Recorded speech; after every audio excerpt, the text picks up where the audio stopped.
I wanna be sure. Every hope, every doubt, every truth you've learned. Tell me stories the night never knew. Tell me dreams that still pull you through. What you want, what you fear inside. Every whisper you've tried to hide. Don't keep your heart behind closed doors. This world was made for something more. Raise your voice, let it fly. Sing your truth into the sky. Every sound, every choice, every heart gets a voice. Raise your voice, come along. This is where we all belong. Hand in hand, loud and free. Sing it out, sing with me. Sing with Ray.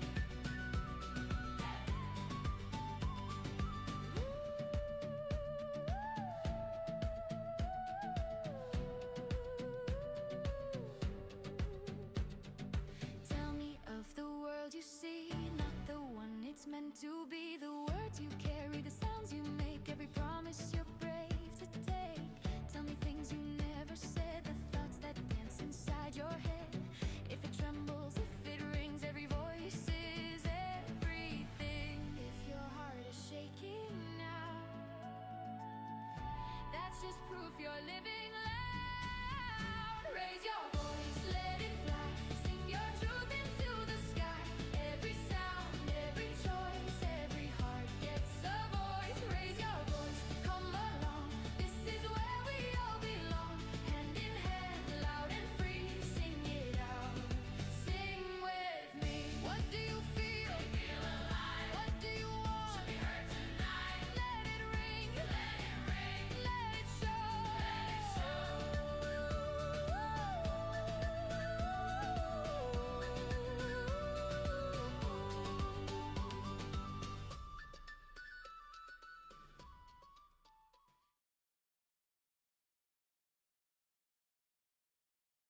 No. True neutral. No. Diabetes. There we go. Let's go. Chaotic good. Let's go. Yeah, good. Makes sense. We are here for another episode of Blightward, episode 22. Yeah. Ah, Woo! Let's go. man, these episodes are just like going. I can't believe we're on 22 already. The great That's good. campaign. I'm It loving is it. surprising. So, Cormac, would you like to give the recap, or would you prefer I give the recap since you were the majority of it? I think. Good, you do the recap. All right. I So let's see here. didn't want to say, but I did. Recapping, what do we start off with? We started with where Cormac was while everyone else was investigating Fits and Fiddles. And so while everyone was investigating Fits and Fiddles, Cormac was doing his regular behavior when he enters into a city with lots of gold, and that is Liberating some person. I mean, finding his people and handing some money over to help feed his family, essentially. And he found out that there was two different jobs, so to speak. One job was to find out about this, we'll say, ex-member of the guild who is kind of going off and doing their own things within the city against the company like business. It's kind of basically putting them in the hole a little bit, causing a little bit of a problem for them. So Cormac was basically tasked with finding out more information, finding this person, potentially stopping them, anything to essentially help the guild out. Then he also was tasked with stealing an artifact from a local temple, and to which he decided to take on that job. So then late at night, when everyone regrouped, Cormac, Mip, and Turtle decided to go out and do this job of stealing this artifact. I think, or was it the session before with the performance? No, I think that was this last session. That was this last session. Yeah, so before he went to go and do that job, The performance was after everybody got back. Yeah, I was gonna say the performance after everyone got back. There was someone singing at the Gilded Swan, and everyone kind of sat down to listen to it.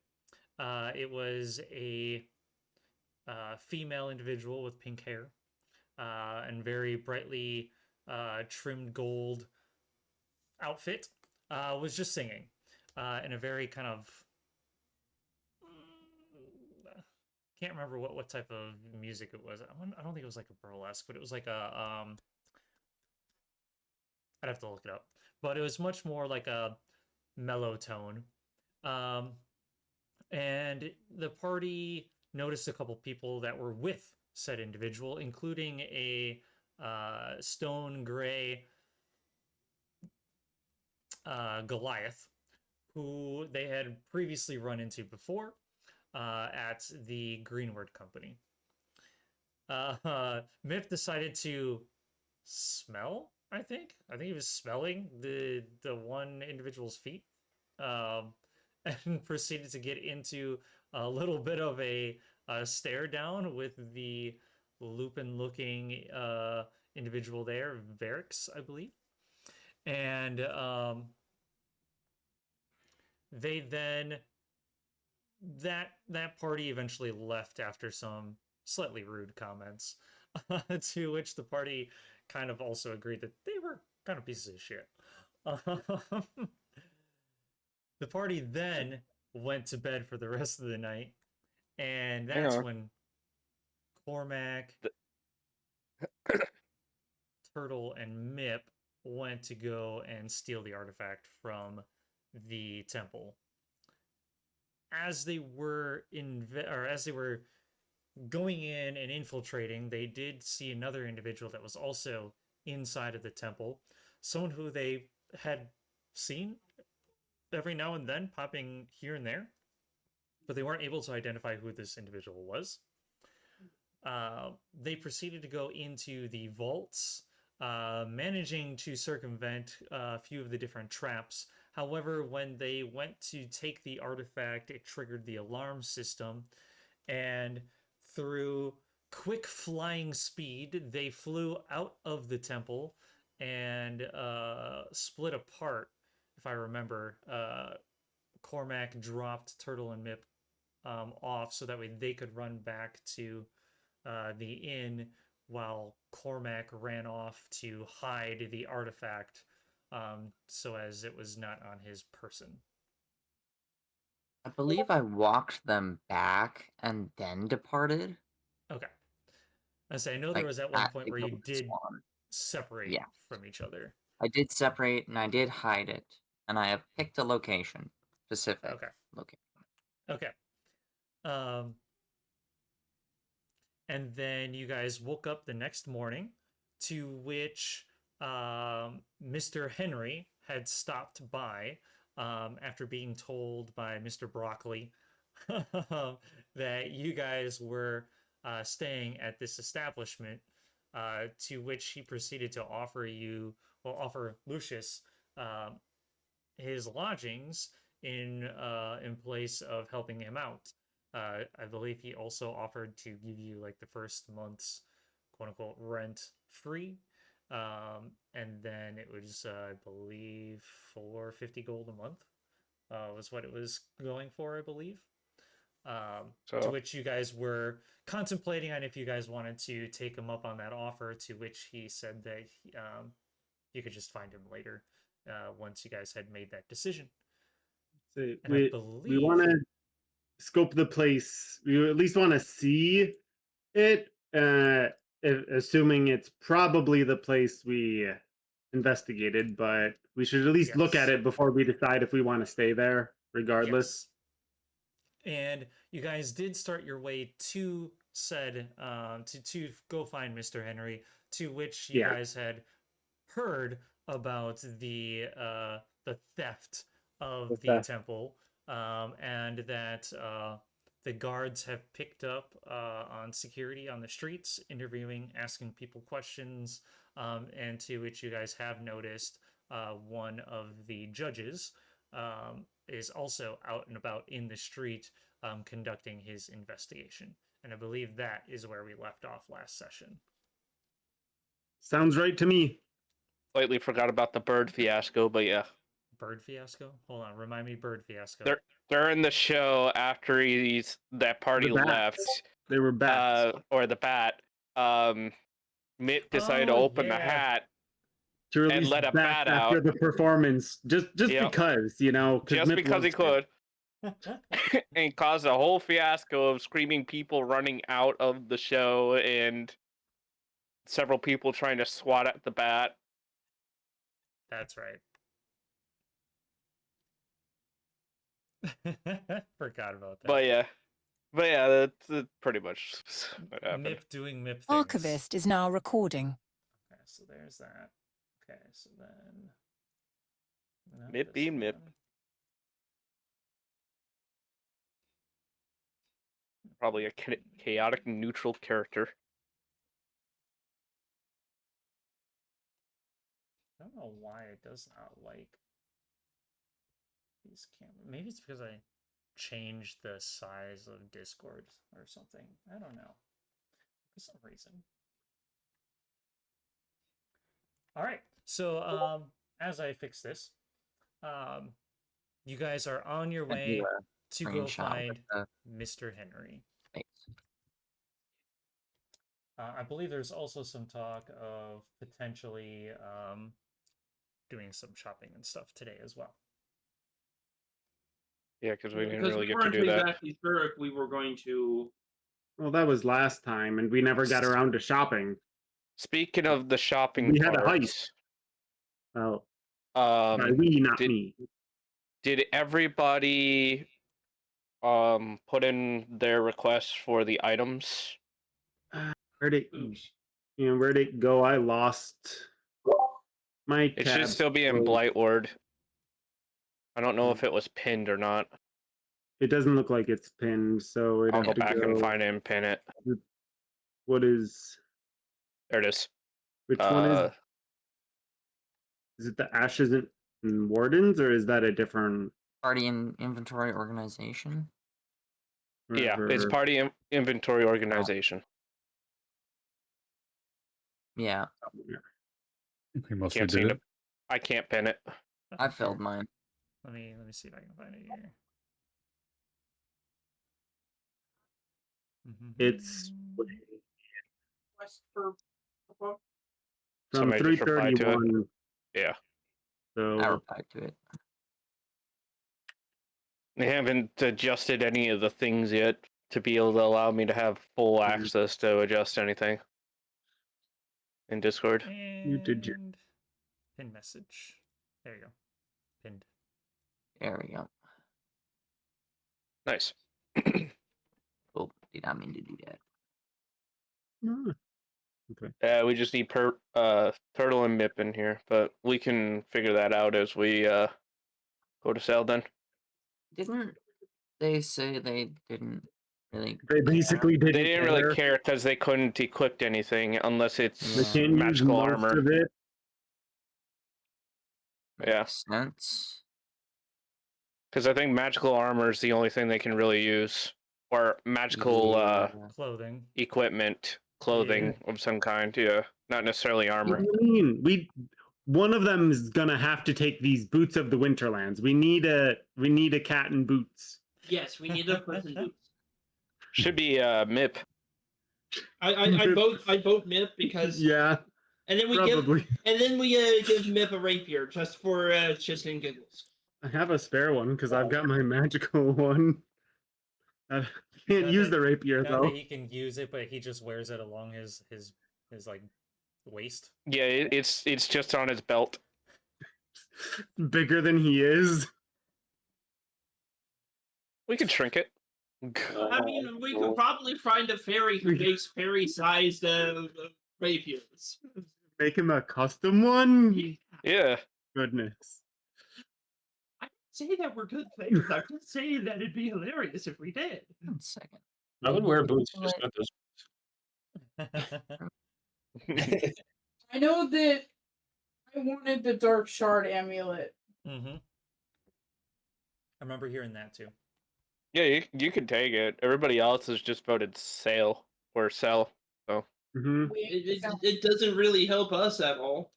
So if Yeah. you want it, you can put take, and then we won't sell it.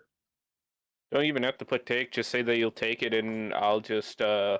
I'm pretty delete that sure line. that's what I did with the Yeah. one that I took. No one else put that they wanted it, so I'm Yeah. pretty sure I moved it to I my just- inventory. You can take it off. I already equipped it.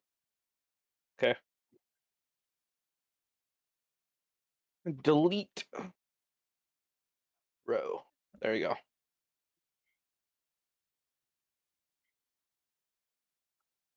Miss took the bag of tricks and the lantern of revealing. Hey, I need to be able to see in the dark. We have Cormac and I Karami changed both. my mind at the last moment. I realized that is very useful. The amulet. Yeah. So Karami's getting the amulet. Well, no, I changed it from sell to No, take. Cormac so Cormac would probably make better I- use out of it, so he can. that Okay. was my thought. So Cormac's You can do taking a the trade. Do amulet. you want the deck of Dawning Fates? It's not like it's Not helped really. me. any. No, No? you just Okay. pull a card every day. No thanks. I'll pass. I've been drawing. It hasn't Oh, been there we go. helping. Just gotta keep that up top. Watch, I pull all the good cards. God, Lucius wants the ruby of the war mage. Yeah. I don't think Okay. anybody else can really use that, so you could gonna put that in say, your that's- inventory. Me and Lucius. him are the only two that can use it, and if it'd make him more of a frontliner, but he can take it. Yeah. Okay. So you can put that in your inventory. Yeah. Cormac's taking the amulet. Yep. Oops. Yeah. Mist and I are both take / keep for the pole collapsing. Do you have any uses you have in mind there, Mist, for it? I mean, it would make for a very convenient paddle. Okay, because I was also thinking about maybe using it to make a custom staff. Rami, would you Ooh. like a clockwork amulet? Me? Yeah. Basically, you can forego rolling a d20 to get a 10 on the die once a day. Yeah, I can make use of that. Okay, I'll put that in the wagon. Slightly fun. If you're gonna do the cells, there's the stuff on the bottom. The keep, sell, and take. You could just copy and paste those.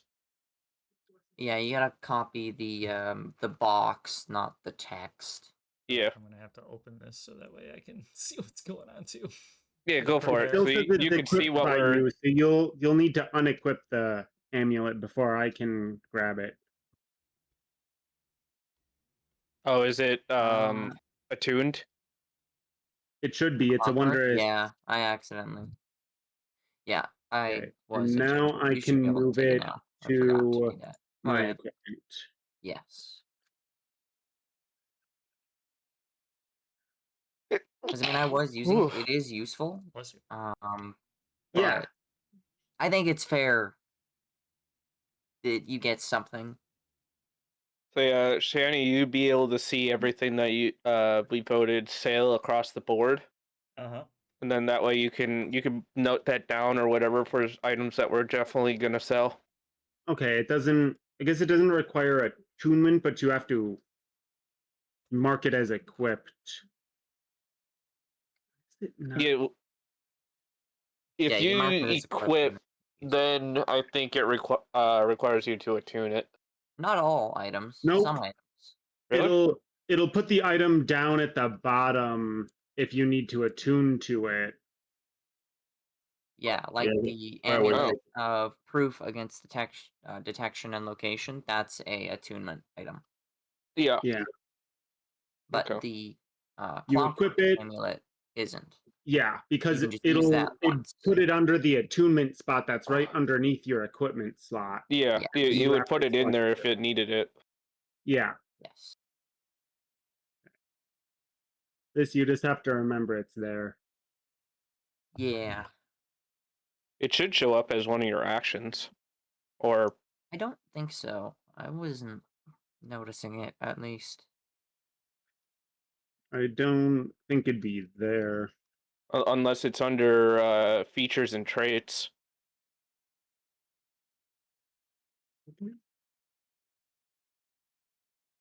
Be. Wasn't looking there. I don't have any magical items that I have right now equipped, so I wouldn't be able to tell. I'm gonna go grab a snack. I'll be right back. No.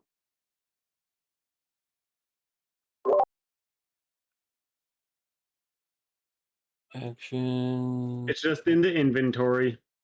Is it? Okay. So you'll just have to click on it just to see. Yeah. Yeah, it's just in your inventory. There we go. It doesn't even get like a little like thing by it to like, oh, you've used it for the day or whatever, which Mm-hmm. is a bit annoying, but I mean it's only once per day, so it's not that hard. Not that Although, bad. Yeah. Oh, it might be actually up there. Hold on, because my wand of pyrotechnics that I have. Yeah, the Shows chart up is at- up by the top. When you click on the item, like right below, it's like Yeah. name, wondrous item, common, in equipment, equipped. It'll say charges right above the customized stuff. That's where Yeah. you click whether you've used it or not. Okay. Because I felt it had to be somewhere because I have the wand of pyrotechnics with me. I know my Yeah. bandolier showed up as an action, but I think that was because it was specific to attacking. It was the same thing with my cloak. It showed up as If it does like feature. combat things, then maybe, but the amulet just lets you do any d20 roll, so it's not necessarily a combat action. It's more of a replacement. My Hat of Vermin does the same thing. It just summons an animal and it doesn't. When I make an attack roll while wearing it, forgo the d20. So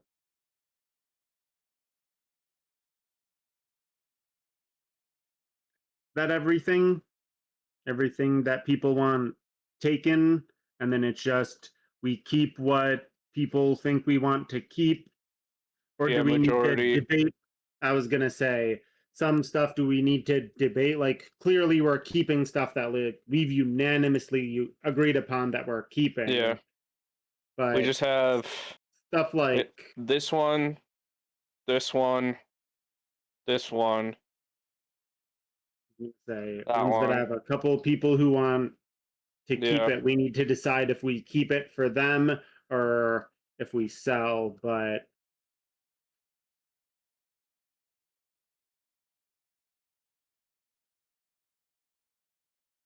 this one, Well, the things that I put sell for are just things that I think, at least I don't need.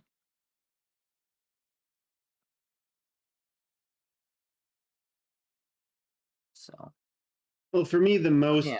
part was like, I mean, if someone wanted to take the boots of Winterland, they could just take, and then we're not selling it no matter what. Even if everyone else votes sell, they're like, I'm taking these, they're mine. Then they take them and they're theirs. They have an idea for them.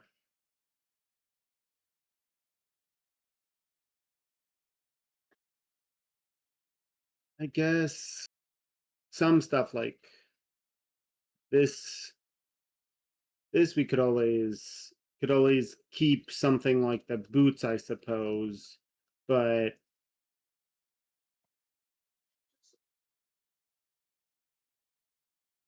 Yeah, they're kind of useless because of the attunement thing, but I don't know. That's just my opinion. I was gonna say they should give advantage over like cold, right? Yeah. Uh, Yeah, Oh, but the if you boots in use it Winterland? for them. yeah, like reduce Yeah. cold damage, whatever. I think my problem with him is like my character needs the right shoes to make noise on stage sometimes. So dancing is important. So she doesn't like the boots are useful, but probably would interfere with Gives her you cold performance. resistance. You have resistance to cold damage and can tolerate temperatures of 0 degrees Fahrenheit or lower without any additional protection. Mm-hmm. And then Winter Strider, you ignore difficult terrain created by ice or snow. I mean, I could technically wear them too. It's helpful only really if we go up to like Tundus or something. Yeah, or we burst something that does cold damage. Yeah. Or that, yeah. But what's the chances of it happening? Fairly Not good. much. To be We are attuned going to. into a desert. You you do not. I don't think you have to be attuned to it.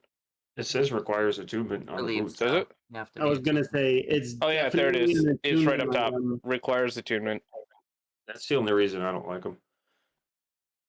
Yeah. We can always keep them now, and someone can grab them if it's useful, or just wear them now, if nothing else. And like we could always sell them if we get when we get better attunement based stuff. But like, Yeah. it's not a okay. bad effect to have someone equipped with. So we're keeping the boots.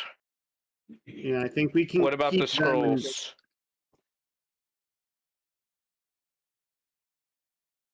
I already put my This- opinion in the chart. This is the only one that's saying keep for the scrolls. Like, the scrolls are a one-time use. You cannot gain anything out of them. Besides, they just give Yeah. you protections from such things for however long the spell lasts. I mean, I guess we could sell them. But I was thinking, like, if we had. You buy better scrolls. Yeah, I don't know if they're that useful. They last for 5 minutes.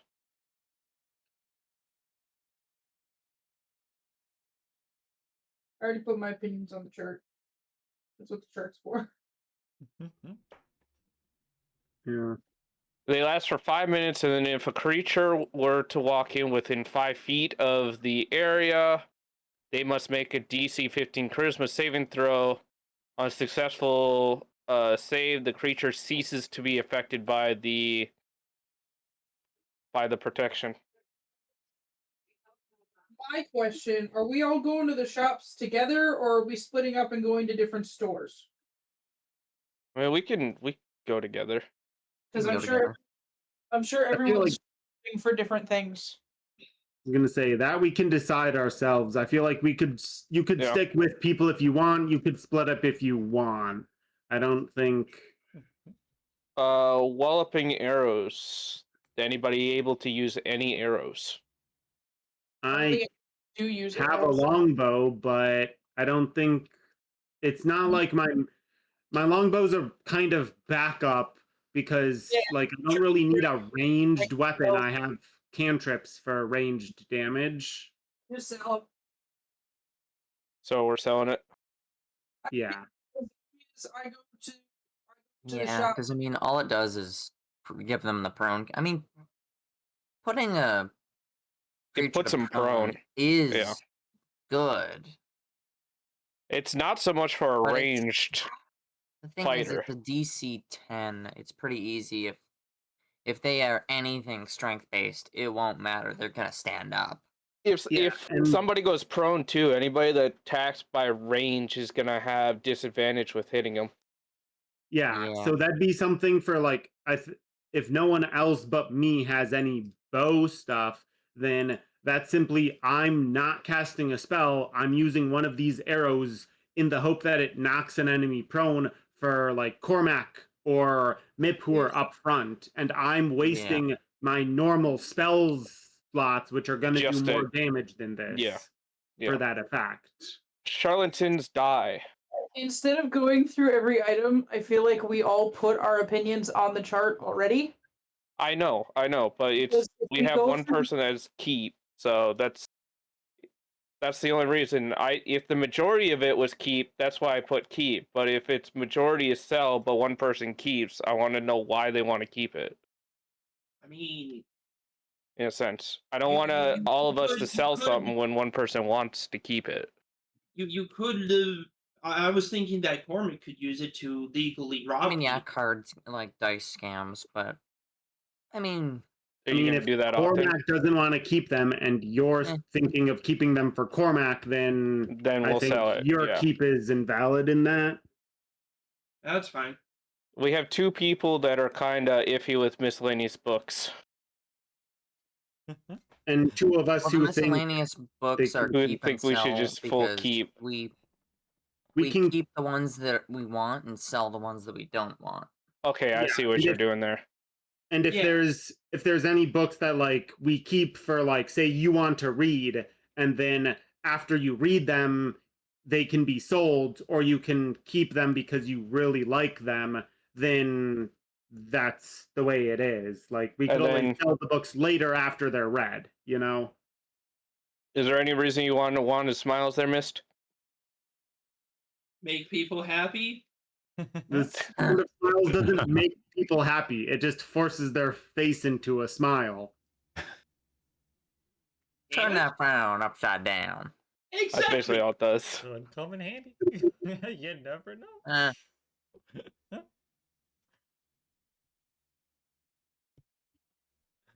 I don't know. Rami's not a fan of that sort of thing. Like Neither am I. I say sell. it's Okay. you're contorting someone to like something that they're not true to how they are anymore. All right, now we got it done. There we go. All right. All right. Do that for now. So there's the total votes. So everything that just says sell is immediate sells. Someone will find a shop that Can will sell sell those. them. If we split up, we can discuss amongst ourselves like, oh, I'm gonna go to a potion shop or whatever, and can then sell like the whatever. I don't know. There don't appear to be. Oh, there are potions, but we're keeping those. But like, whatever. Like Mhm. a store that Actually- might want whatever we're selling.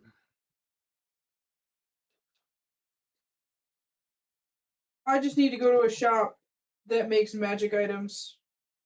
I was gonna say, Yeah, because you want your collar for disguise self. That is the only thing I need.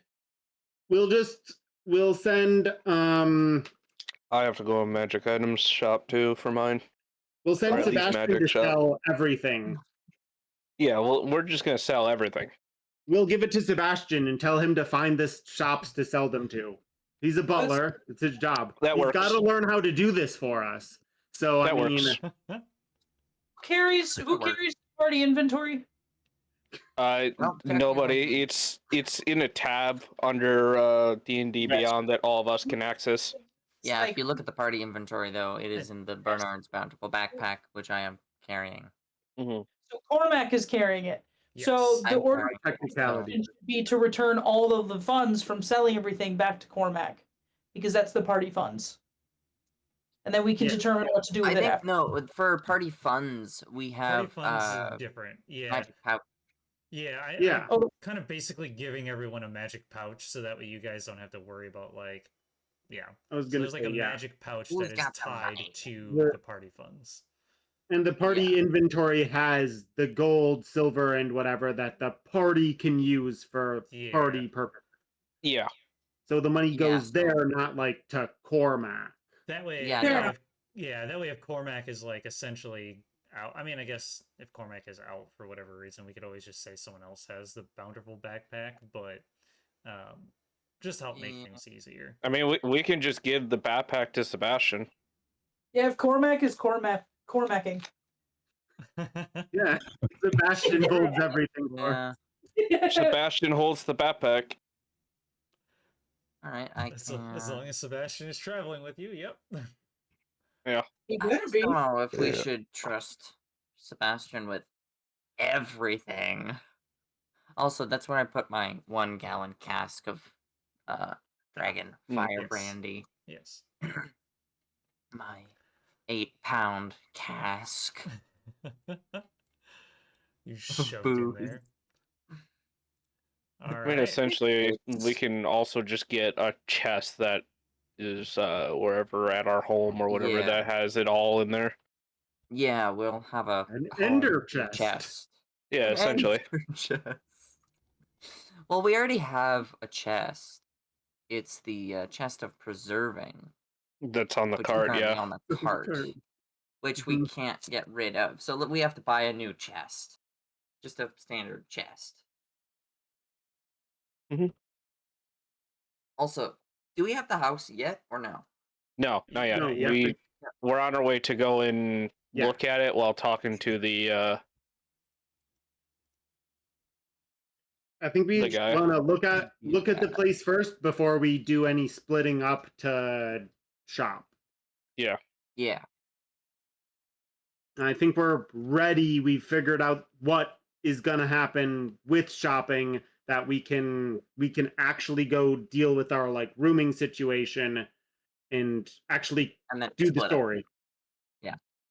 I like the idea of giving Sebastian all the stuff we're planning on selling, though, and then just having him go out and do it. So that way it makes it so Shani can just look them all up, calculate how much it's worth, and just give us the rewards for it. I mean, I can do that if that's how you guys want to do it. Just for the stuff That we works. sell. Yeah. Unless you desire to like try to go haggle for more money off of it, we can just use default DM's monetary value for it. No, Right. default. I don't know about that. I mean, I'm gonna roll for it too. Sebastian's gonna try, but no guarantees. The only one that would be like, oh, we need to try to finagle more money out of is the ring mail armor of gleaming. Yeah. Get some of our I don't money have back high for enough that. charisma. Kane's forever just like, well, I need my money back on this thing. Yeah, right? I have good charisma, but I'm not likely to go haggling with people. That's not what my charisma's for. I Sorry. have Yeah, same. decent charisma, but I also have the background of shopkeeping, essentially. But again, it's up to you if you want to spend the time doing the haggling. Yeah. Yeah, I've got a 4 to persuasion. I'm not. I have a 3. I Oh, only have a +8. huh. Hmm. And you're not gonna be doing this. Nope. I have a +3, but it also depends on whether or not Shani gives me advantage from my background. Yeah. To the shop.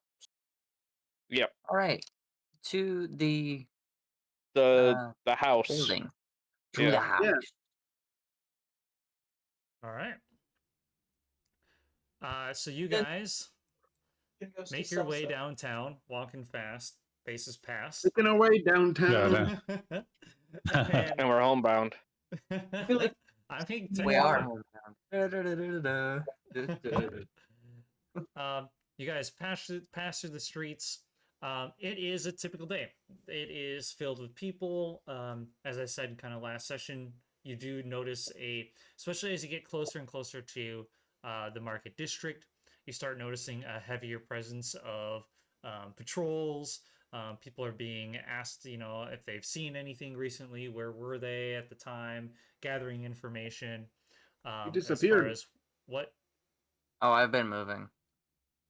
Group. Slowly. Oh, okay. Yeah. No.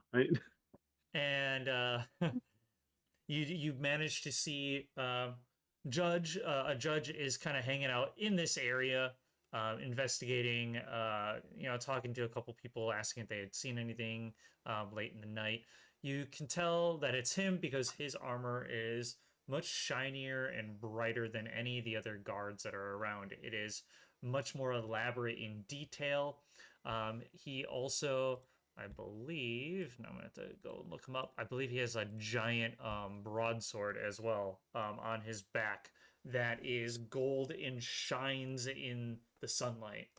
and he has just a radiant glow about him. He's a queen. He's a queen, yes. And you do see a lot of people either trying to avoid him at any cost. They look at him, they kind of just duck out of the way right away. Or you see people that are kind of already caught in his gaze who just accept defeat and try not to run and wait for him to approach before he goes and talks to them.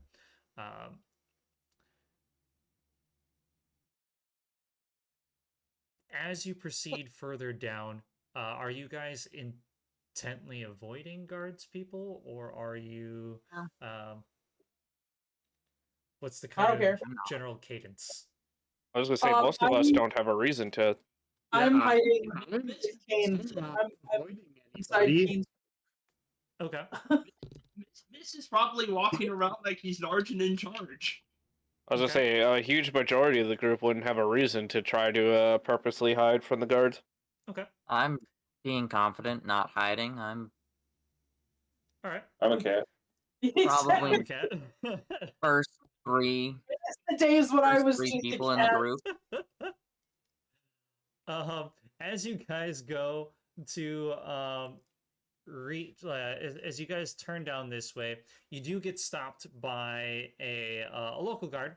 He just holds his hand out as he kind of runs up to you, and he kind of catches his breath and he goes, excuse me, before you walk away, do you mind answering a couple questions for me, please? No problem. None of Yeah, us of would course. mind. Yeah. In case you haven't heard, there was a theft here at the Temple of the First Dawn. As he points back, and he kind of like points towards you can see the tall kind of spire, the tower of the temple. And he says, we've been tasked with asking everyone that we see if they have seen anything, if they've heard anything. Have you? Nope. No, We not in were our all at the travels. Gilded Swan late at night. There was a performance by a lady who I don't remember the stage name of. Me Nor do personally, I. Rami would remember, like the Golden Voice or something. I'm just gonna Golden walk in voice. the alley. Mm-hmm. I'm just gonna kind of walk in the alley and start messing with the garbage. And after that, we went to bed at the Gilded Swan. Oh yes, the golden voice. She's a delight to listen to. As you see him like kind of gaze off in thought for a moment, and he like shakes his head, snaps back. Okay.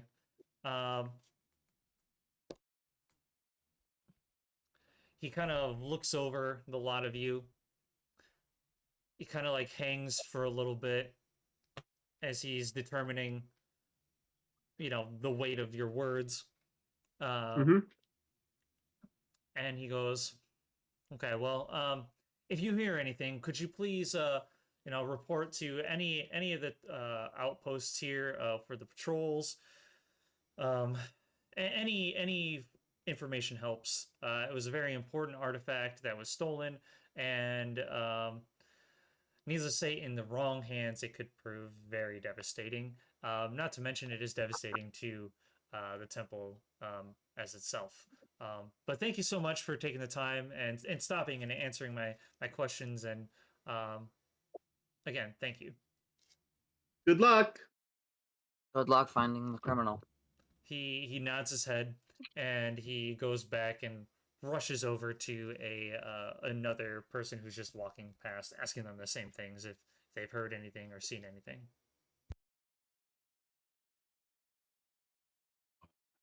That's absolutely terrible. Such a shame.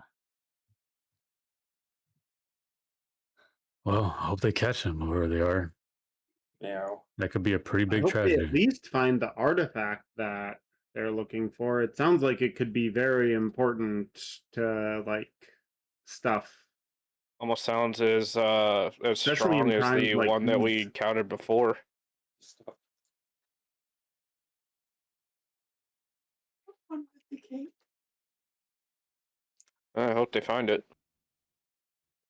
He didn't really give us any more information on who it might have been or so. No, it seems like they probably are just keeping it in house. All right, You then. you just hear this garbage sucks. And then when come back out of the alley.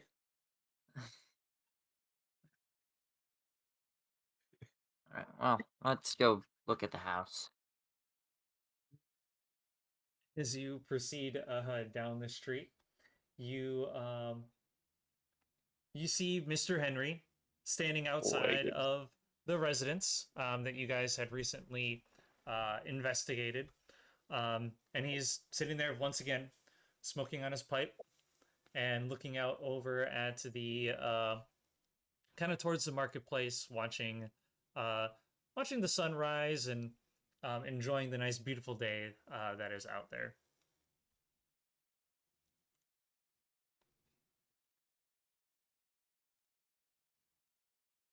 Good evening. E. Oh, Evening. hello. Oh, morning. It's morning. My bad. Are you okay, Cormac? Somebody didn't get much sleep. No, I've had a restless night. I mean, I didn't get much sleep, but like, Yeah, I mean, Well, good, whatever. Anyhow, Mr. Henry just kind of blinks as he inhales and puffs on his pipe, and then just nonchalantly just blows the smoke out to the side. I slept great. yeah, I'm glad I didn't have the cats in my room this night that they decided to get its zoomies. Lucia's kind of like blinking, kind of looking at everyone's answer. Quite the Anyways. interesting party you guys have here. Yes, Mr. Henry, this is my party. I don't Your think part. I don't think our party's changed since a couple days ago. Came to talk about that offer that you made earlier. Yes. As he turns and you look at the entrance to the building, and he goes, "Yeah, as you know, I don't currently have a tenant, and since you guys have helped me out so tremendously, I thought it would be great for you guys to, if you guys needed a place, that you could be my new tenants. Of course, with the help that you guys gave, I would waive the first month. On top of, I know you guys already received the reward, but it's the least that I could do. Just thought maybe if you guys were interested, I'd give you guys first dibs." Awesome. Is the place right here? Yes. What's this? Of course, I'll make sure that it gets cleaned up, and I know it was It's a place left a little wear and tear, but yeah. I'm gonna run up to the building and inspect the entrance. We've already been here. Is it? It's We've the already same been place here. that we investigated. Yes, Yeah. it's the exact same place. So, to kind of I'm put staring it in- back yeah. in here. The only one of the concerns we have about the place is when we had searched the place, it doesn't really have many rooms. Yeah, so my problem with the place is that like, so this here is the master bedroom.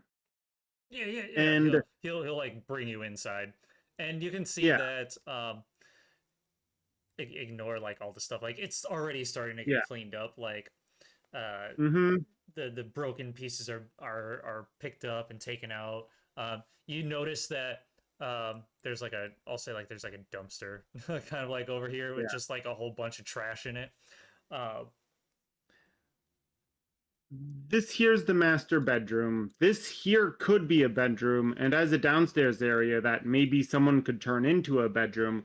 But the problem, I think, with that is, well, it'd be a shame for me to take the master bedroom and by myself and not share it because I'm the only female here. The cats will sleep wherever they want, and have all the men sleeping here or in the basement if they desire. I feel like that's a big burden I'd be putting on the party, claiming a room to myself for privacy like that. I mean, I don't think he- Lucius or anyone would be particularly comfortable sharing the room with me. How big is He- the basement space? he begins like massaging his chin as he begins thinking for a moment, and he goes, We "Well, got I know a couple people who could, move some walls around a bit, and yeah, we're might gonna ask need for some a major little renovating. upfront cost on that, but I think that's something we could definitely do. As for the basement, he proceeds to kind of lead you guys down and around, and he goes downstairs and he casts a light spell as the room illuminates, and you can see it's a pretty decently sized. It's about as big as the actual building above, so it's like a whole other story on top of that. Oh. There's no walls down there at all though. It's a completely open plan. There's still some stuff down there, like some like covered up pieces of furniture and such. But he goes, I mean, you're welcome to, renovate this however you'd like as well. If you'd like to drop some plans, and I can send those over to whoever needs. And might be a little bit of time before it gets fixed, but I'm sure we could get that up and on its way.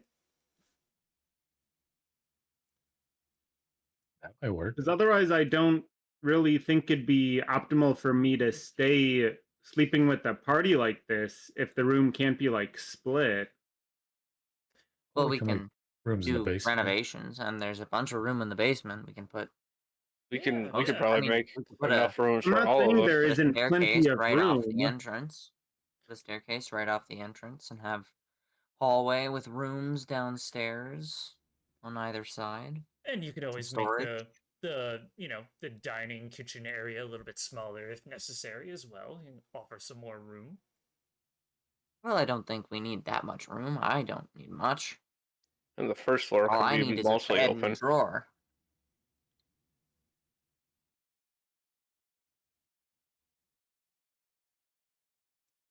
You guys think? I mean, we can. I Might even think be fine I with think a we couch. could make this work. And Just do a hallway in the basement with rooms coming off each side. Exactly. There's even enough room for like a library slash study I could sleep on the roof. I don't in care. the basement. Yeah, because the cats don't need a bedroom. Yeah, the Yeah, cats. so we really I only mentioned need the cats will 5. sleep with whoever, but I'm not There's taking 5 a of us whole in an room by entire myself. room. That's just Exactly. No, too we much. can each have our own room. What are you talking about?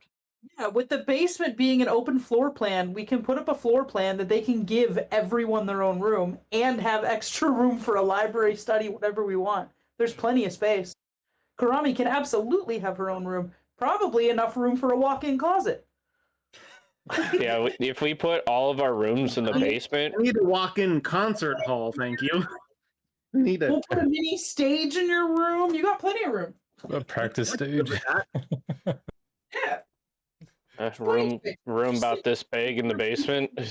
You see Mr. Henry like start coughing on his smoke at the mention of like an indoor stage, and he's kind of like wondering what the heck you guys even do like in your rooms. I need a desk to write my music up. I need a stage to practice performancing on. I mean, if we actually do full renovations, I wouldn't mind taking a room this size like this. No, we can make 5 rooms this size downstairs. And still have room. Up here, yeah. and down there. I mean, hell, the rooms could be even bigger. They could be like this big or whatever, and then have a hallway that's that big. Yeah, just a hallway down the middle, and then I'm gonna pull up the And map then a and start room. working on something.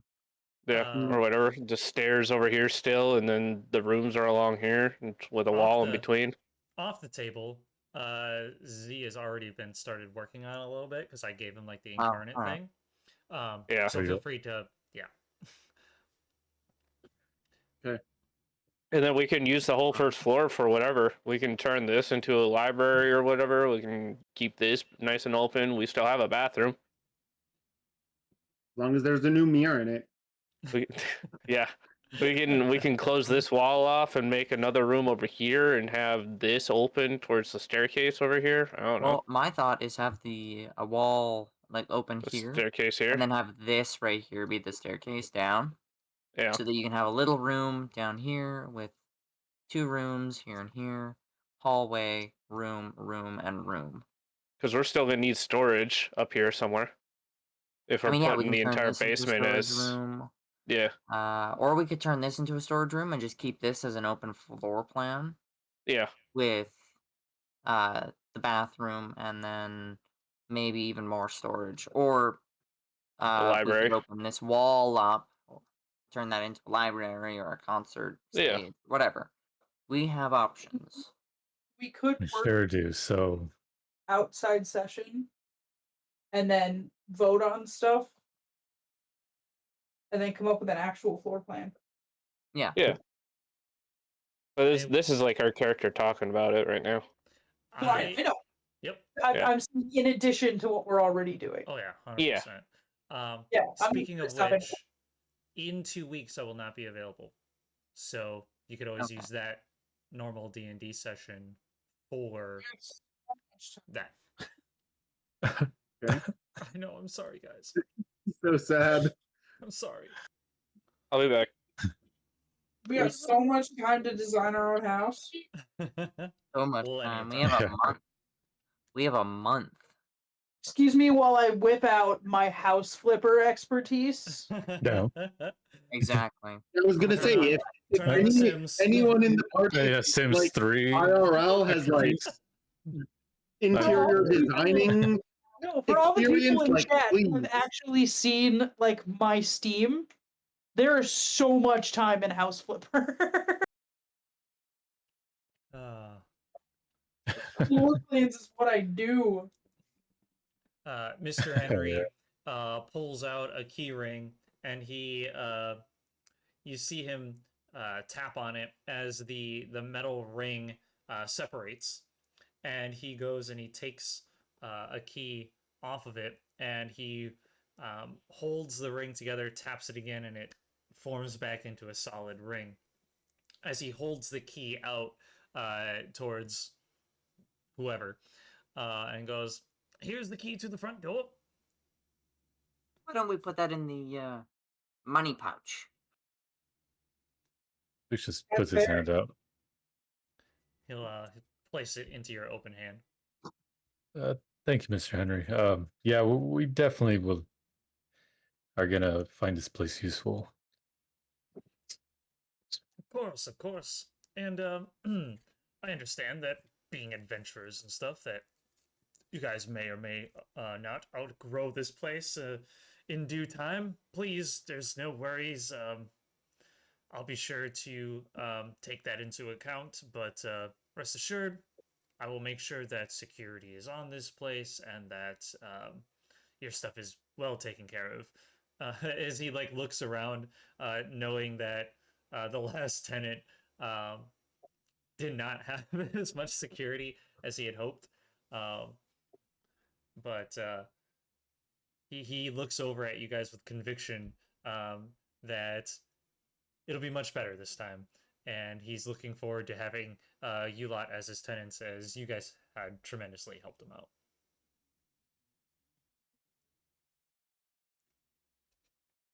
Now the main question is, how long will these renovations take?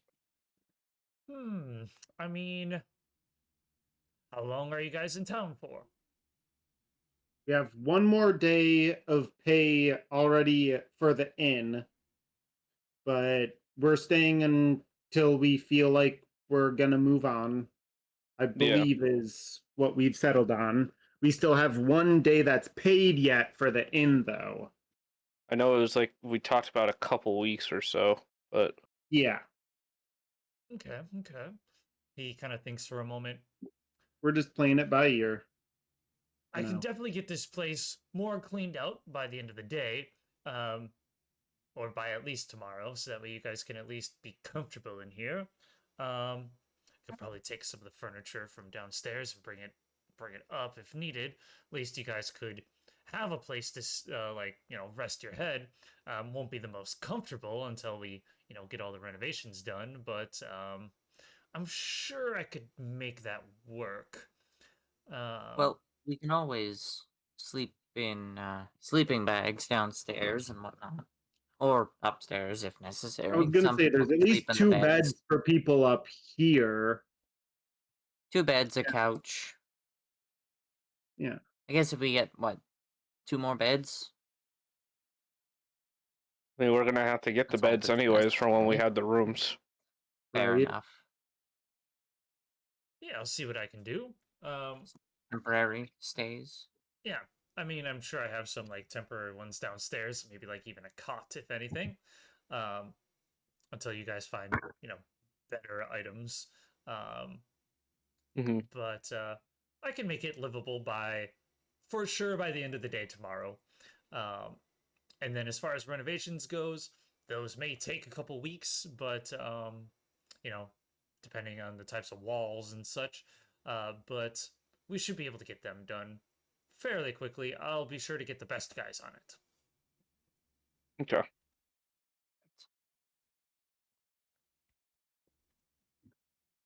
I think that's everything, right, guys? I think we could probably Yeah, I think it's fair. It's basically we have a out. place to sleep for at night, and then Yeah.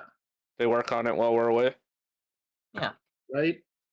I can manage sharing a room for like some amount of time. I mean, we all sleep in the wagon together pretty much, but it's just like a permanent place of residence. I need my own space. I'm sure we all will. Yeah. Otherwise, we'll start pulling each other's hairs apart. You pull my hair out. Honestly, I don't know what I'll do. She stops her and she's like, can't think of. I can't think of a punishment worth No. finishing with. Nope. Well, perfect. Sounds like it's a great match then. You see him start nodding his head as he proceeds to go out the door. I'll be going and getting that all taken care of right away for you. If you need anything, be sure to come visit me at my place, as he points. Pull this up here. As he points to his residence right here on the corner. Okay.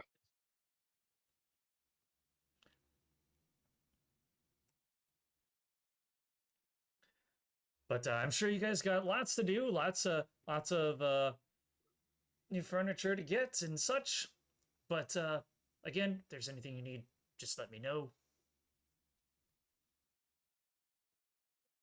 I think that should be good for now. Yeah. Thank you, Mr. Henry.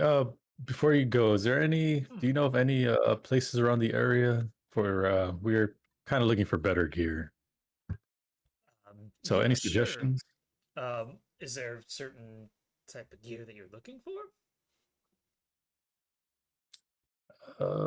As for myself, probably just maybe a cloak or armor. I'm sure everyone has a little bit of something they need.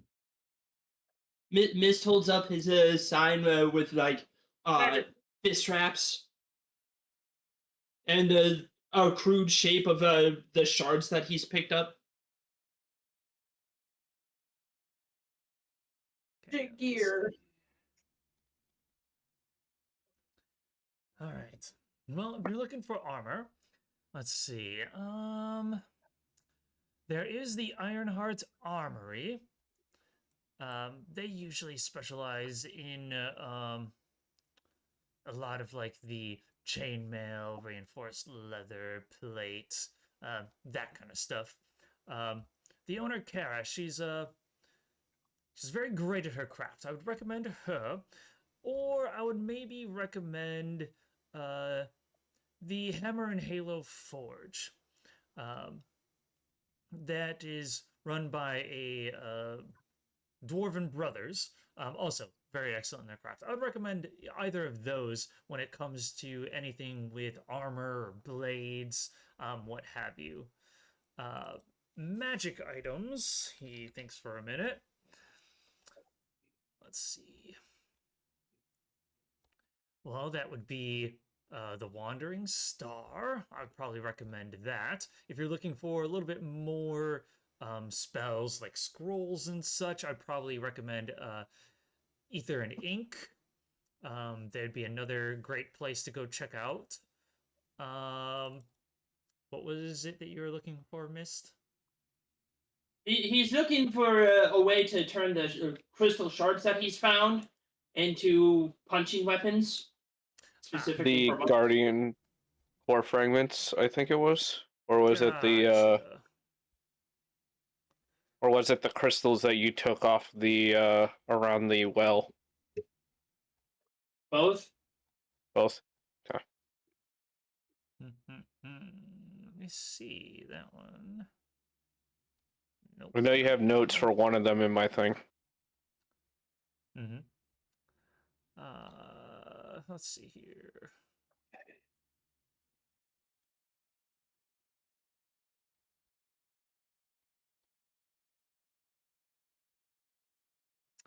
Believe.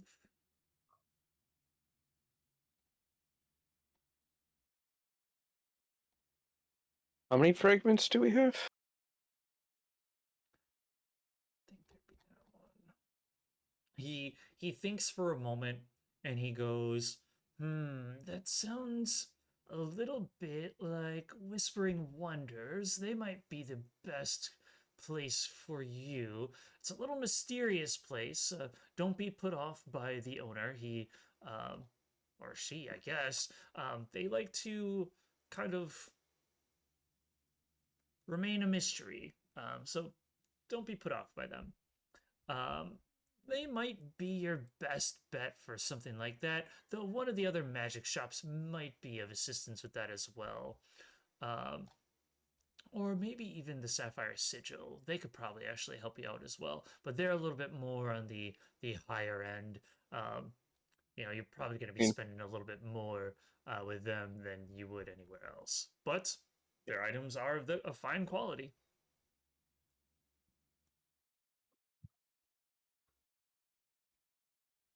A good artificer would probably be able to do it too.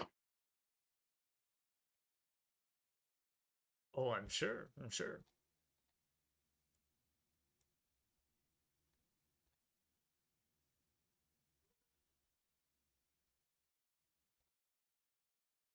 Do we know how many of those fragments we have? If you're trying to ask him, he's busy. His food should be here. Yeah. Ah. He just came back, so he might. Do you know how many shards you have? I mean, once you get over here, you can look, I guess.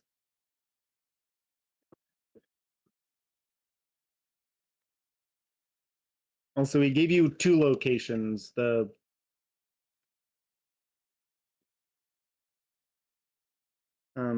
like Wandering Wonders or something with a mysterious shopkeep. I have 9. You have 9? Okay. Yes. 9 of the anti-magic, and I think I have a few of the regular. I have 6 of the regular Christmas. Yeah, he said Whispering Wonders. Whispering Wonders would be the one place. With the the mysterious more owner. probably likely place. Yeah, and then the Sapphire Sigil would be the other one, which is a little bit more pricey.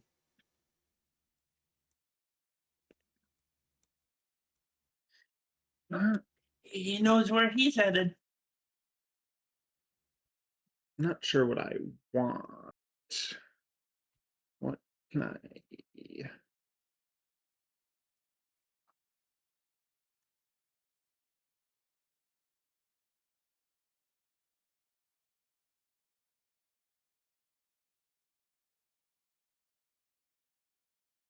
All right. What is the party doing? Well, I guess shopping. Seems like. I'm Where to gonna first? head off to my guild. Okay. You're gonna go off towards your guild. Yeah, I'll kind of just go into a back alley and off to my guild. Okay.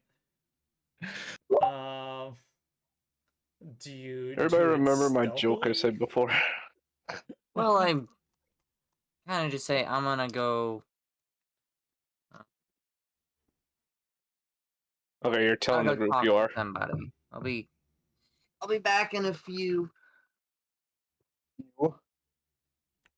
He's never Does coming anyone back. follow me? Like, do I notice anyone following? He's just gone. I'm not even being stealthy. I'm just kind of just walking off. I don't think anyone follows you. No. That was best. Oh, I guess nobody follows you. Everyone knows Yeah. Cormac has his own agenda. Pretty much. You know that Yeah. joke I made in the beginning of Real sneak. the entire session? Yep. Yeah. Yeah. Yeah. Rewind. Oh, what was Are that, there any- Lucius? So Cormac's always being real sneaky. Hey, he always wanders off. He specifically said he wasn't being sneaky. I wasn't. I was being very obvious. I gotta go. He talk to told us he somebody. did. He's You're gone obviously for a just good day. walking away like a normal human being instead of Yes. sneaking away. Very un-Cormac-like of him to just walk away. Are there any Yeah. cool looking small buildings? What kind of buildings? Just tall ones. Tall ones? Obviously, this building right here is probably one of the taller ones in the area. This building here is also fairly tall. I would say nearest where you guys are right now, outside of the Gonna go wall check and out the towers, I would say maybe like this building right here might be fairly tall.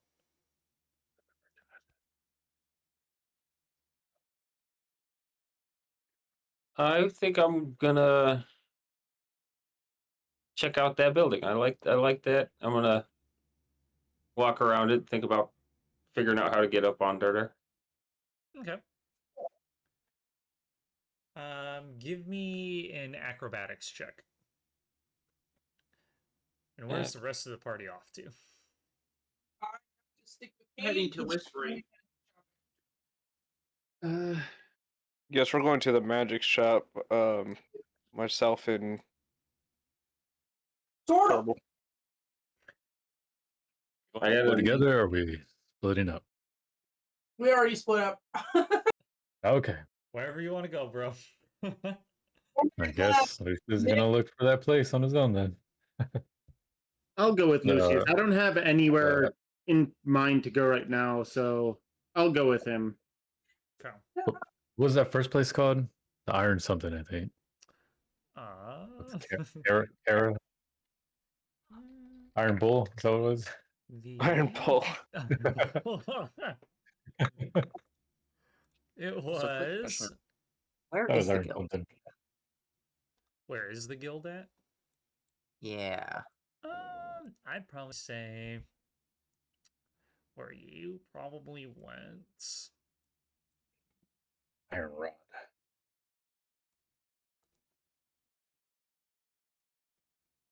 Let's just say it was. I don't even have a particular spot in mind. So I'm gonna pick one, and it's gonna be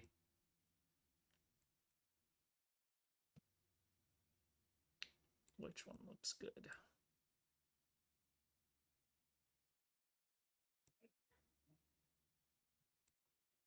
I'm replacing the inn I'm gonna with say an it's in this one actual right here.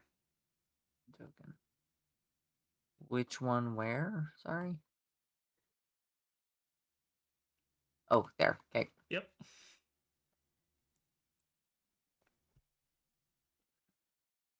The Ironheart Armory. Ironheart. Yes. And I'll say Ironheart Armory is going to be actually in this spot right here, right next to that big building. Okay. That's not too far. What was your acrobatics check, Mip? 19. 19? Okay. You easily find a way up there. You manage to jump into like windowsills. You find like a small little ledge on one side of the other building. You kind of manage to pounce into a garden bed that's hanging on a window, and then climb up onto the roof beside, and then jump back over and kind of find some wood to like dig your claws into and climb up towards the top of this building. And you're pretty high up there. You can see all the various different birds that are flying around. Mostly some like some gulls, some trying to get food, others just kind of just floating around searching for things.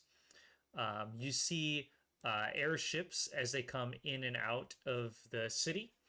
You see a plethora of them coming down into the south, well, both coming in and leaving the southwest part of the city. And you see also this giant castle in the center, made out of the white stone, some brass. I think it's brass or bronze. Bronze like shingle tiles that reflect the sun in a nice warm glow. Nice. Can you drop my character on there so I just remember where I'm at? Yes. Oops. This one here.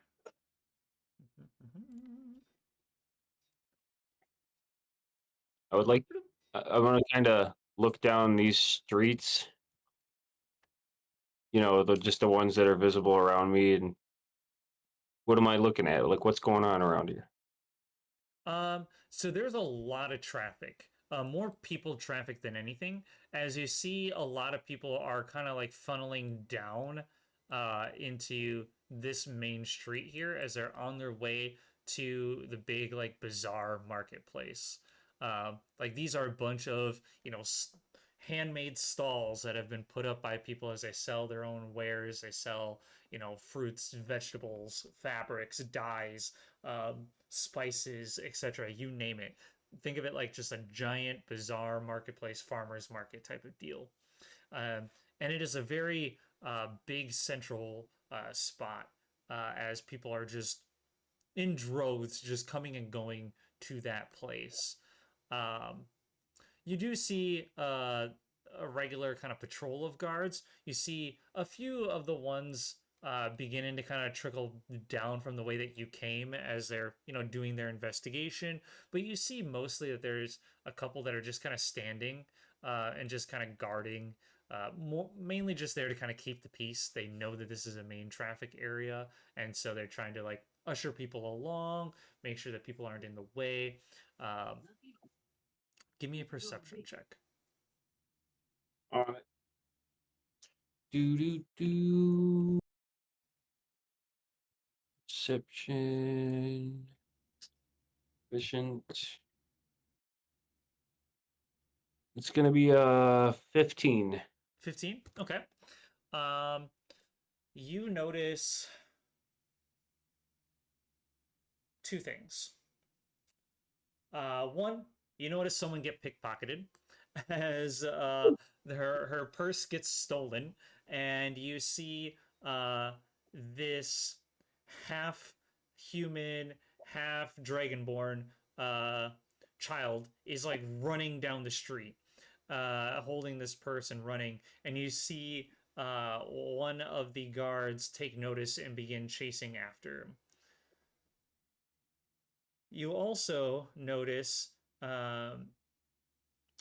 another individual who is hanging out on the rooftops, and they also notice this pickpocket going on as they begin to jump down and stop the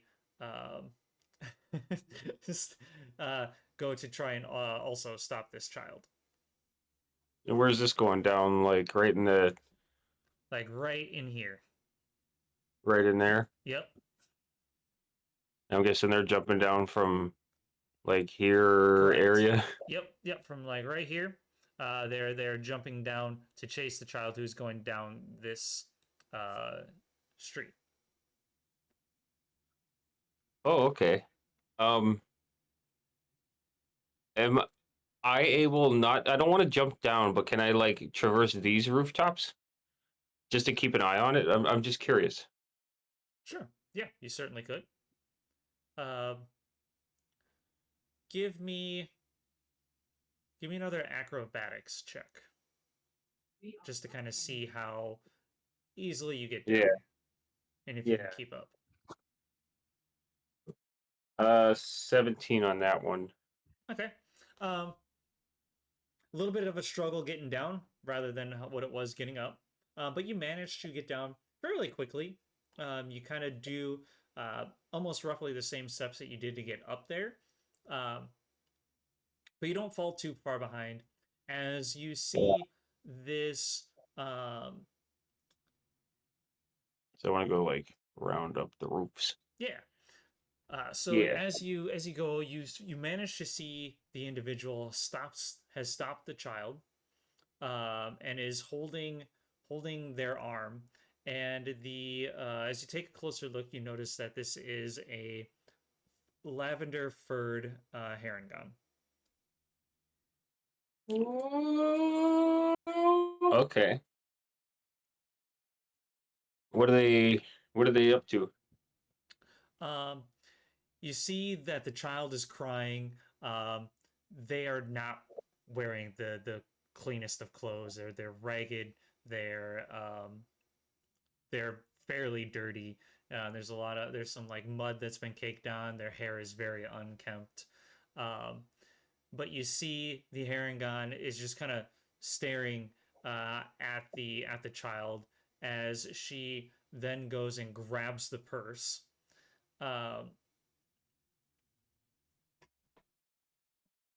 Where did I put my dice? Here it is. What is your passive perception? My passive perception is 14. Okay. And you can't hear anything that she's saying, but you manage to see, like you can tell she's saying something because you can see like her face is mostly covered. She's wearing like a half mask. Yeah. Probably trying to explain her.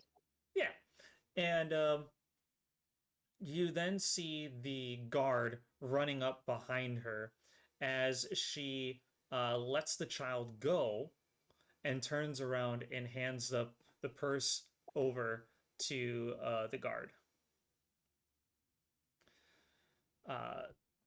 The guard begins thanking her and questioning, like, why did you let him go? And she just kind of shakes her finger up at him like a no. Waves the finger back and forth. And she, again, you can kind of tell that she's talking, but she's very quiet. But she does also motion with her hands, signifying that it was a kid. And kind of proceeds to hand the purse, like give him the purse, to which he then takes it and he sighs and says, well, at least we got this back. Thank you again. As he then goes to go back and return the purse, Give me a perception check. Let's see. 13 plus 4, 17. 17. Okay. Um, as as she turns to leave, you notice that she has a small coin pouch that she is now attaching to her belt. Can I speak to her telepathically? Sure. I believe I'm just on the roof right next to him. I'm just gonna say, how noble of you.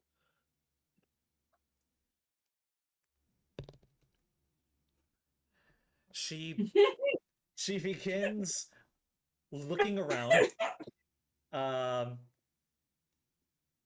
not knowing that she was being watched.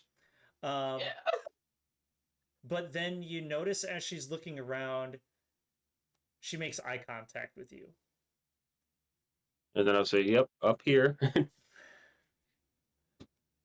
And she kind of glares at you a moment as if she's asking herself a couple questions. As she then does a very elegant bow, where she like full on like half of her body she like bows to where she's like parallel with the ground, and she begins running. Dude, I fucking love this race. Just like we make humans question their sanity. I'll let her go, but I'll remember what she looks like. Okay. That's great. And then I'll just continue meandering about rooftops if other people got stuff to do. Okay. All right. And let's see here. Lucius, you were looking for Ironheart Armory, correct? Yes. And then Mist, Kane and Turtle, you guys were looking for a place as well, correct? Was there a certain one that you guys were Magic looking shop. Magic shop. for? Whatever one wasn't so high priced and elegant that you mentioned. Gotcha. Yeah, I just There was the Wandering Star. There was that one. And then there was Aether and Ink. There's Aether and Ink as well. But he mentioned that Aether and Ink was more so for like spell scrolls and such, where the Wandering Star was more other things. I mean, we can stop at both. Let's. again, I just as long as we like stop at the Wandering Star at some point, because Yeah, we'll stop at that one first. Okay. appreciate.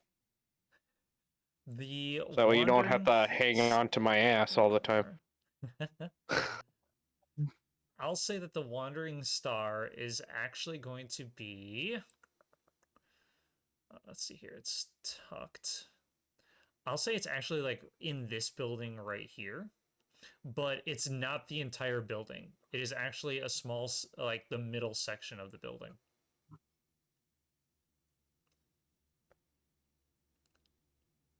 Oh, I see it now. Okay. Yeah, yep. So that's where the Wandering Star is. I could probably just look stuff up. Mist, was the were you were looking for the, my guess is probably the Whispering, what was it? Whispering Wonders? Yeah. Okay. That one is going to be kind of off the beaten path a little bit here. So that one's going to be right here. No, not there. I'll say right in here.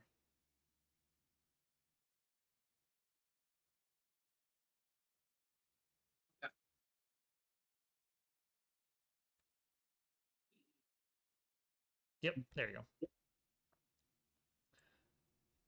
Okay, Make sure it's so size up right. Starting with Ironheart. I have to go. Where is it?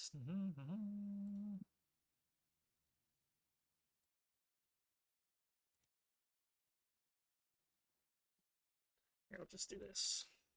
Now that I know what it's called. There we go. All right. So Ironheart Armory. As you two approach, you guys see that it stands as a rather squat, reinforced stone building with a wide open front forge visible from the street. Thick smoke rises steadily from twin chimneys, and the rhythmic clang of hammer on steel echoes down the road long before you can even see the shop come into view.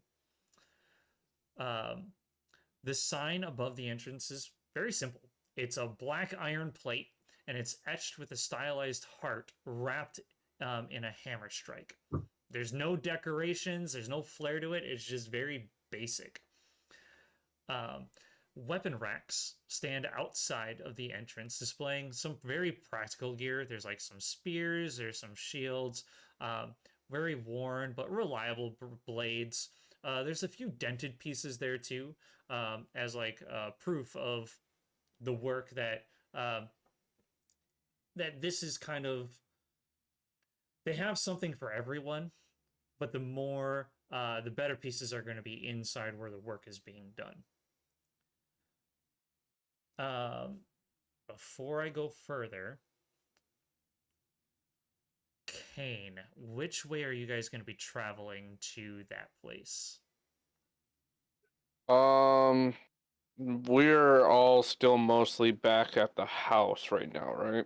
Correct. Probably down the main drag to get down here through this small market over here. Okay. The stall markets. And Mist, would you kind of do the same thing, or would you end up going a different way? I think I'd go the same way. Okay. So then, in that case, all of you notice as you guys are kind of going through the marketplace, your eyes are originally just gravitating back to Fits and Fiddles, since you guys just did a job there.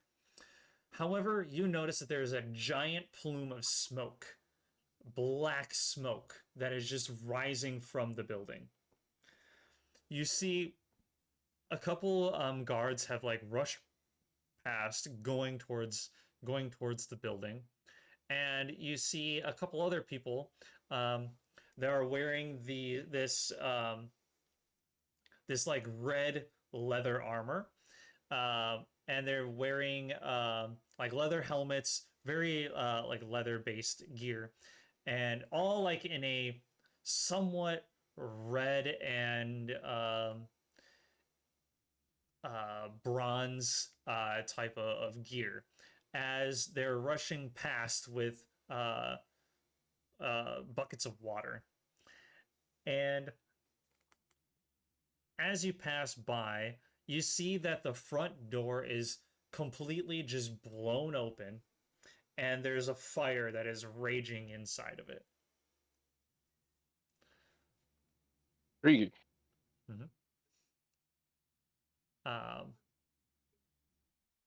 Just wanted to point that out there. Should we go and check that out, or are we all seeing that, or Yes. was it? I'd say you guys all saw it, as you guys all kind of took the same path. We should absolutely. Absolutely check that out. Yeah. Yeah, we gotta go help those. If there's, I mean, there could be people nearby. Yeah. Oh, I mean, there are clearly people going into the building that's on fire, so they might need help. Yeah, as let's much go as check it I out then. need to see that thing again. Oh. As you Well, then we guys all get- run over. Okay. As you guys get closer, you see a lot of guards that are kind of standing there. They're keeping people back. They're kind of maintaining a boundary.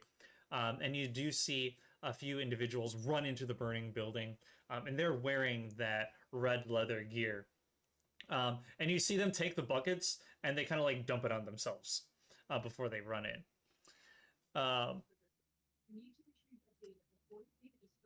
You proceed to try and get closer, and the guards kind of stop you and say, "Halt! Halt! Please stand back. This is for your safety. We have this well under control.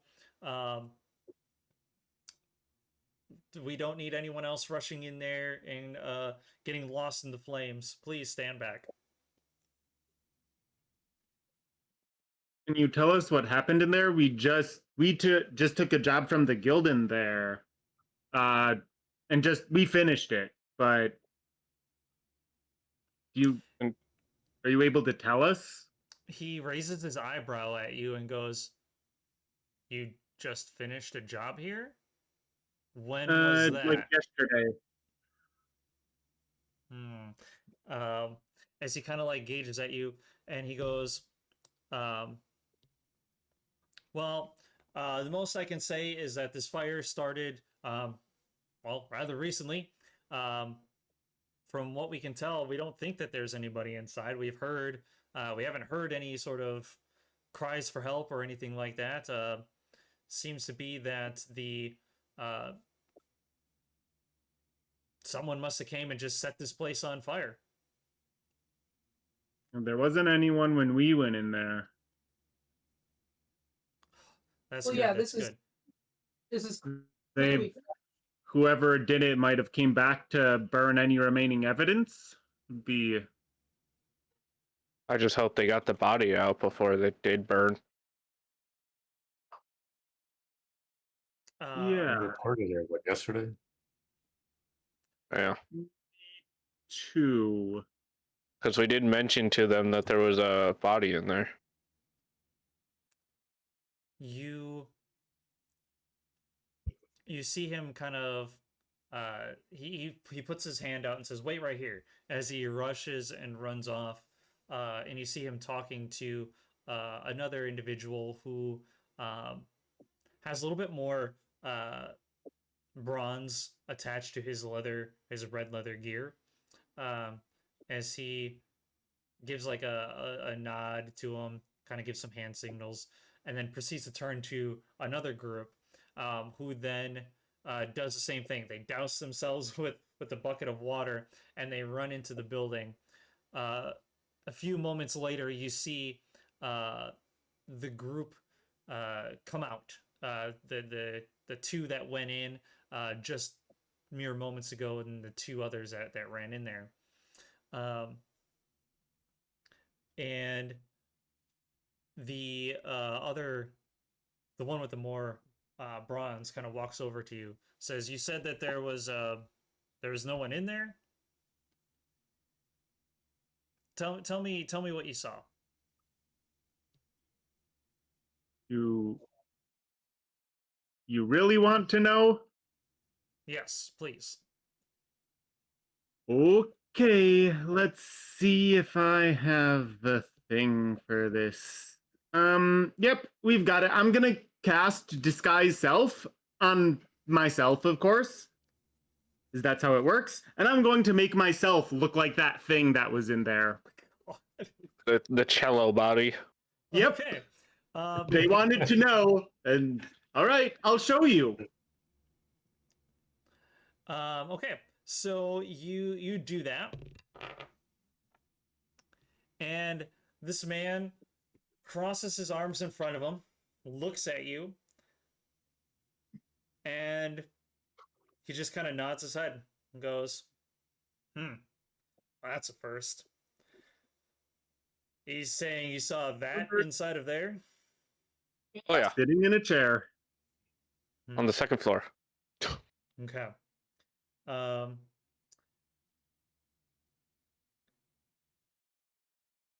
He kind of thinks for a moment. He looks back at the fire, and he goes, "And you said you reported this to the authorities yesterday?"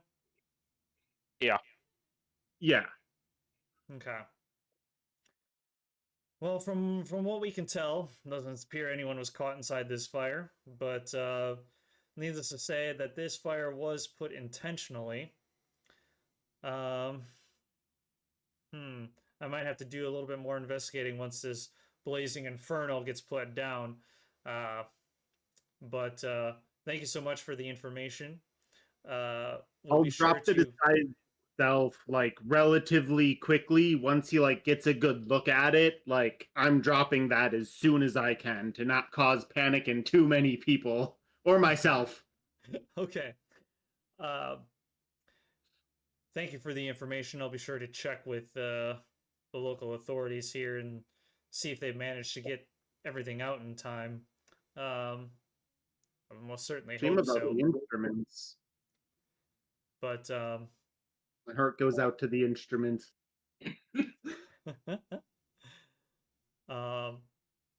yeah, sure, whatever. Sure. He doesn't even fucking care. He doesn't care. But he kind of like looks you up and down. And your names? Kurami. Kane.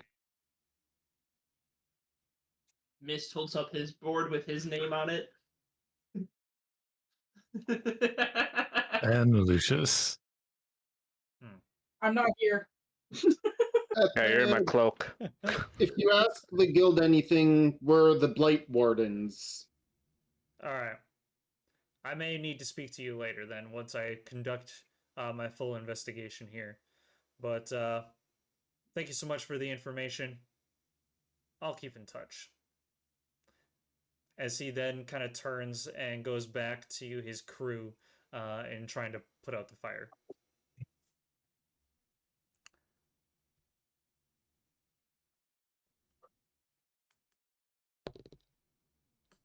I've got a bad feeling about this. Okay. What would you guys like to do from there? Go to our respective Stores again. shops. I was gonna say they don't need help. I'm not gonna stand in their way or whatever. Okay. So as long as Lucius is like determined to get back to the shop he was looking at, I'll keep him company because I don't feel like going by myself at this point. Yeah, no, let's go together. Okay. That definitely seemed like a cover up, or they're trying to destroy evidence or something. Since As they you said that's what guys- it was. As you go to the Ironheart Armory and you walk in, the interior is hot, loud, and alive with motion. The forge dominates one side of the room, glowing orange with heat. As you kind of cross that threshold of the open setting, despite the heat should just leave that room as it's very open, you can feel the heat as soon as you kind of walk into this establishment. Sparks occasionally scatter as apprentices hammer steel into shape. You see one of the apprentices kind of finish one up. It doesn't look the greatest as he kind of looks it over and proceeds to put it in front of the store with all the other blades and pieces of equipment that aren't up to standard. Racks of weapons line the walls, and it seems to be organized by type rather than style. There's no ornamental weapons here. Every blade shows balance, weight, and purpose. Every piece of armor stands at display. It's built to endure punishment. You see that some pieces show scars from past use, but they've been repaired rather than discarded. And you can smell the heat, the oil, the metal as it fills the air. You see a tall, very muscular human woman with short, dark hair and burn scars across one arm as she is pounding a hammer to a piece of plate. Her presence is commanding, and her voice cuts through all the noise of the forge as she yells for one of her apprentices to pump the bellows a little bit more to stoke the flames.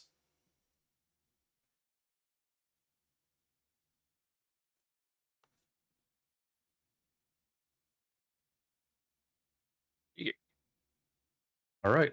I guess Lucia's gonna walk up to her and that way we can see Whatever, if we can whatever find what you he's looking need. for.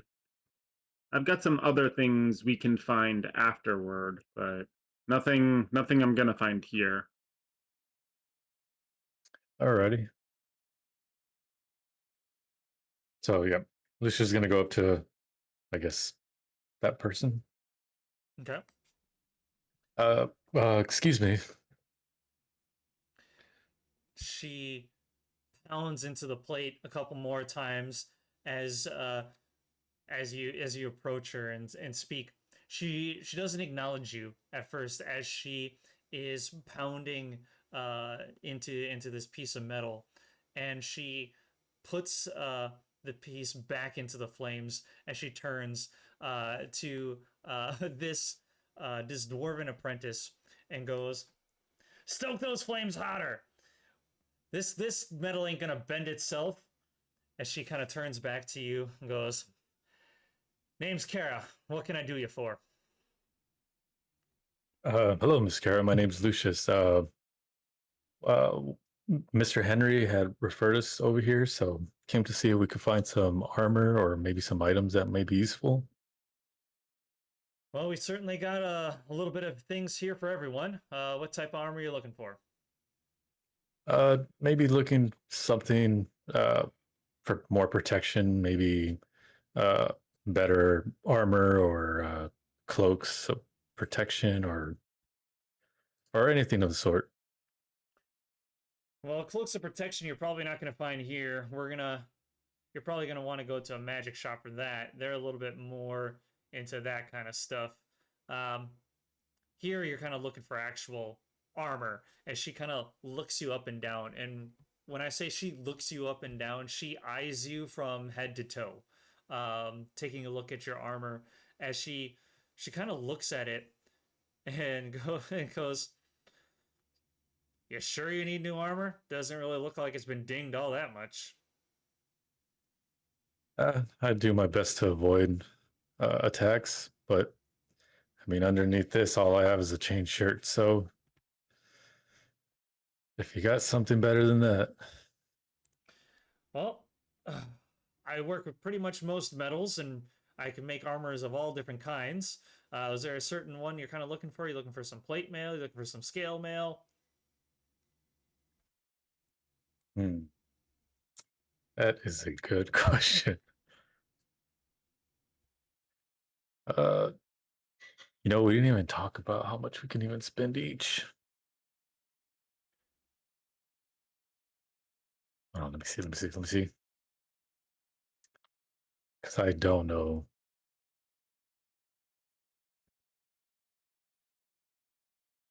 I mean, is there anything you suggest?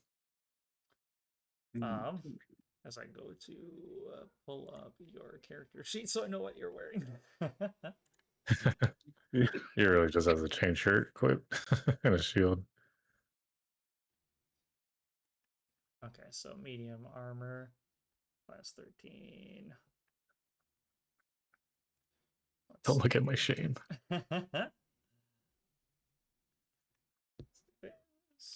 It's the shield. How am I supposed to protect anyone? Well, let's see here. We're looking at.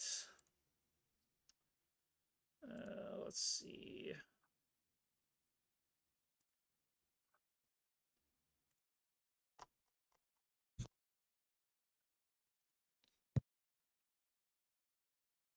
There we go. She kind of goes over and points at a row of different armors, and you can see that she's got various different sets.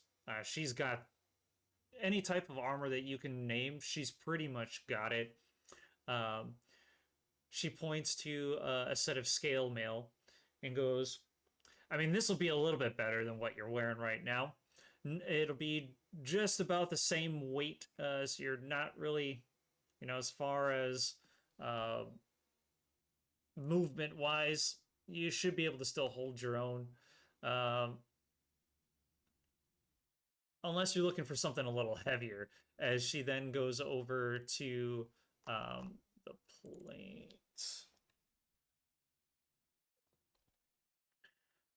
Let's see here. She then goes to the plate armor, and she shows that she has two different sets. She has a set of full plate armor, and then she also has a set of half plate armor. How much are you looking to spend? Well, what's the price on I guess the half plate? Half plate's gonna run you. She kind of thinks for a minute. Let's see here. 750 gold. And for the scale? The scale, 50 gold. I don't want to spend too much, so I might just do the scale for now. And I don't even know if we have that much actually.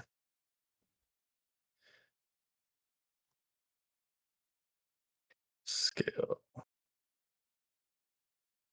You know what? I mean, anything will really help. I think I would go with the scale mail if that's okay. All right. Anything else that I can help you out with? Any weapons? Anything of the sort? Yeah, what about your shields? Shields? Yes. Let's see here.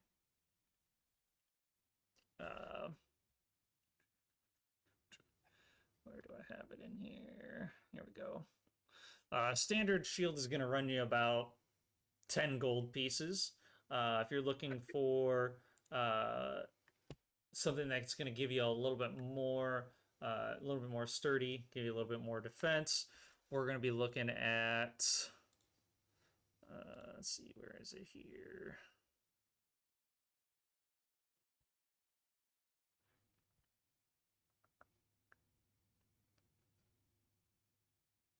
About 30 gold. Okay. I mean, I carry the standard shield. I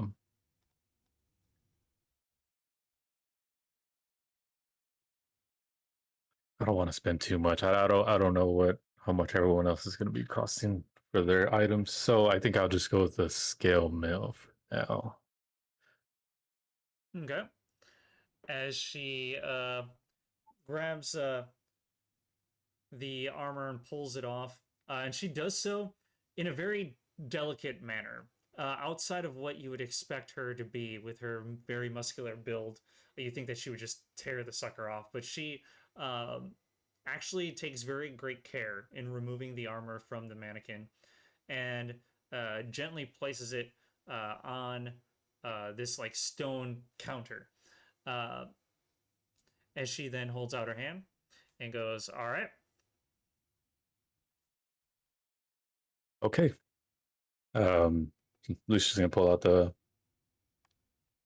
coin that she needs and then hand it over.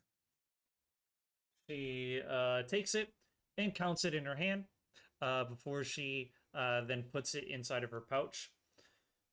And she turns to you. She gives a firm nod and says, "If you ever need any more gear, or if you need something repaired, come on over. We don't shy any work away." Thank you very much, Kara. I'll remember that. Thank you so much for visiting the Ironheart Armory. And she kind of turns to goes back to her work, and there's a little gnome, a gnome man who is like sitting on an upturned bucket, and he's got his hand resting, or he's got his chin resting on his hand, and his eyes are closed as you see like sweat just pouring down his face. And she kicks the bucket from underneath him and begins barking at him, telling him to get back to work, that she'll have no sluggards in her workshop. Damn. Rude. I like it. Very strong personality. All right. I mean, I think that's all I want to get for now.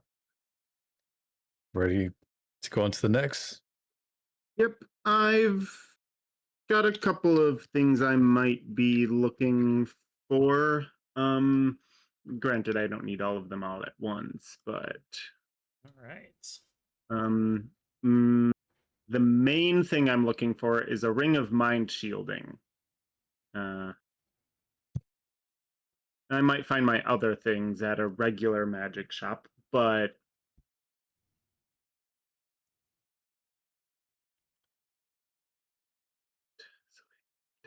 Which leads to Kane and Turtle Mhm. at the Wandering Star. And I'll let them do theirs first because they went there first. All right. So the Wandering Star. As you two approach the building, you see that this building kind of sits slightly kind of removed from the busiest part of the market. It's tucked between two taller buildings, as if it kind of almost prefers not to be noticed. The exterior is dark stone with thin silver inlays that resemble constellations. You imagine that at night, the faint like motes of light from like streetlights and stuff would shimmer across the surface and make them look like drifting stars. The sign above the door is a simple etched star that slowly pulses with a dim light. Um, you don't see any like loud displays. There's no shouting vendors. It's just a very quiet presence. It seems to just kind of draw you in. Um, as you walk in, the space inside feels larger than it should be. The lighting is very dim and it's filled with soft floating orbs of pale blue and white light that seem to just slowly drift through the air. Shelves curve along the walls, holding scrolls, crystals, small magical curiosities. Um, you feel that, like, as you kind of walk past some of them, you kind of feel this like faint hum. Others kind of feel almost completely inert. But you can sense that everything inside of this place has some sort of magical affinity to it. The floor is smooth, reflective, and it's like polished obsidian. And your footsteps echo more than what you would expect them to echo. You don't see any labels, you don't see any prices anywhere, but everything feels very intentional. You see a pale, sharp featured woman with long dark hair and eyes that seem to catch light very strangely. She is moving about, placing placing things on the different shelves, but you notice that as she moves, it's very quiet. Uh, you you can hear your footsteps as you walk through the place, but you don't hear anything from her as she kind of moves throughout the area. Ominous. Interesting. Okay. Guess we look around first before we try to get your collar. Yeah, I mean, I mean, it's a magic shop, so I'm not directly visible. She may already know that I'm here, but Yeah. I don't know. Um.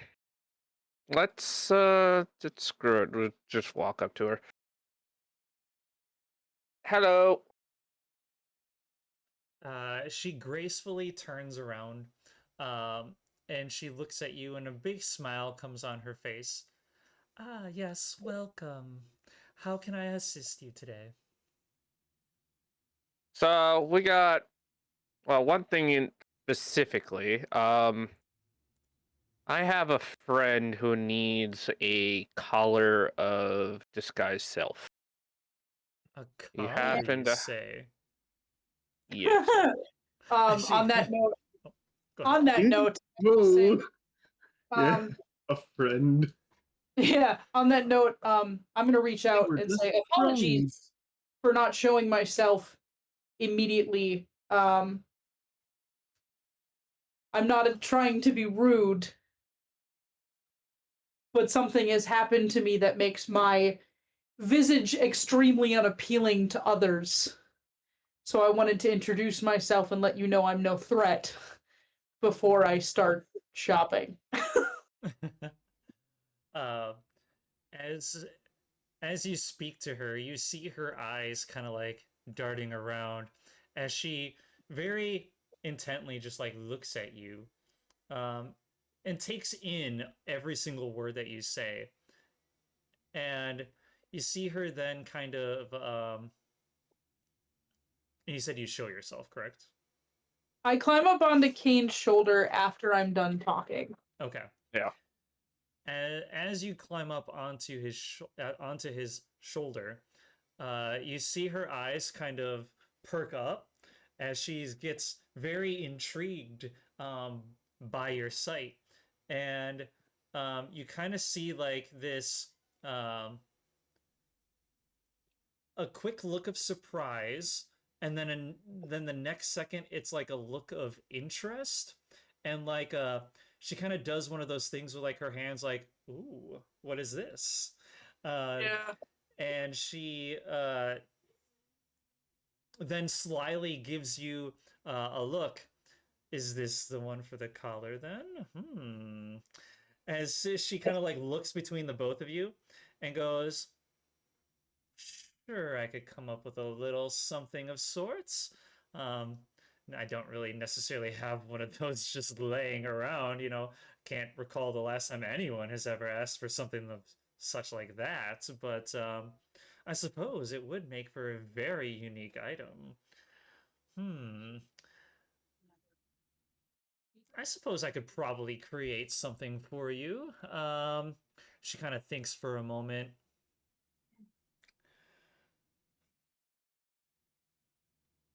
Something of that nature, I would say.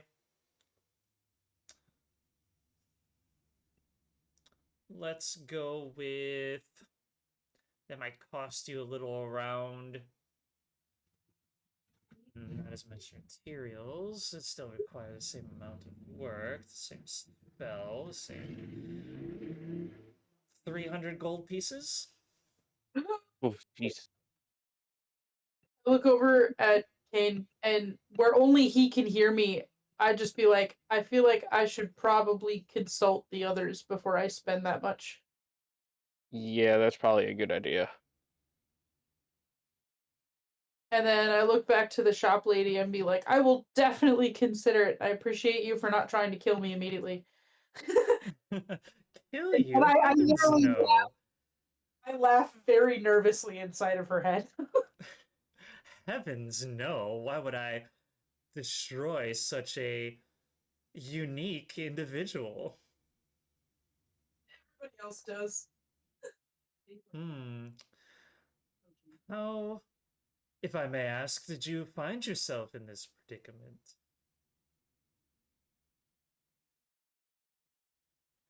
I don't want to talk about it. And I crawl back behind his cape. Hmm. Okay. No worries. My apologies. I didn't mean to put you off. It's just a natural curiosity of mine. Things that don't quite seem to fit, you know. Always like to learn more information about. It's the wizard in me, you know. Hmm. Hmm. Let's see. I'm sure we could maybe work a little something out. Could maybe reduce the price a little bit, though might require a little work on your part. I peek my head out, intrigued. Well, you see, being the type of store that I am, I do require some materials in order to enchant items with different things, and I could use some materials to help make said items. And I suppose I could probably, send you out and find the items yourself to make the item if you would be so inclined. Well, how much would it cost then? Well, counting the hazards that it would take to get said items, you could probably knock off half the price.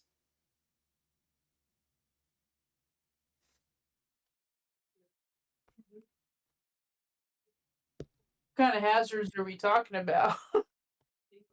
I'm very small, you see. And I'm gonna play helpless because she doesn't know what I can do. Small and adorable. Well, not all right now. Yeah. I'm kind of yuccas. Let's see Big here. Give me one Goopy. second. Sorry about your cake. Yeah, my shit's probably stank. That's what prestidigitation is for. I almost need a cloak of just that now.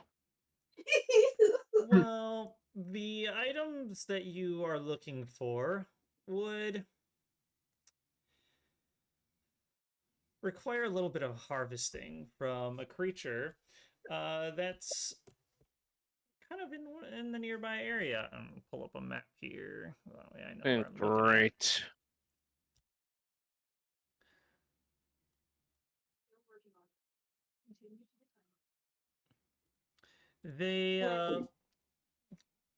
They tend to kind of hang around by the giant's footprint, typically around at night. A Glaquinton. I just look at Kane. What? What is that?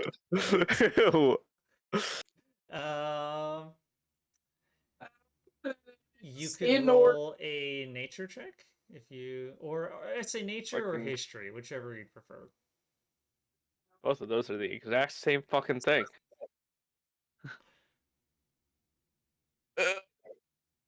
Please roll good. That was a 15 on a die, so 18 total. Okay. You have not personally seen one, but you're pretty sure that you've ran into or like heard about them like in some form of book, probably in like your passing of like your knowledge of reading.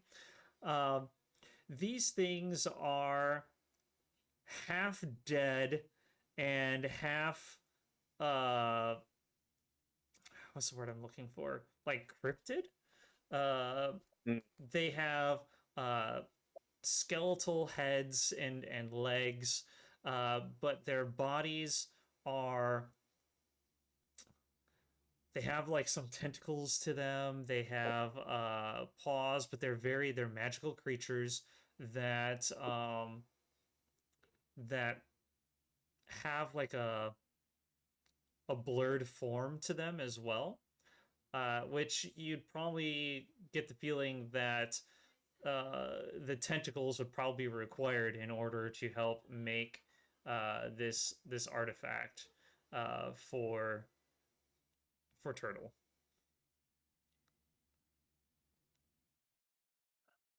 I feel like that's still a talk to the party type thing. Yeah, because it's going to require us to go on an expedition away from the capital for a little while.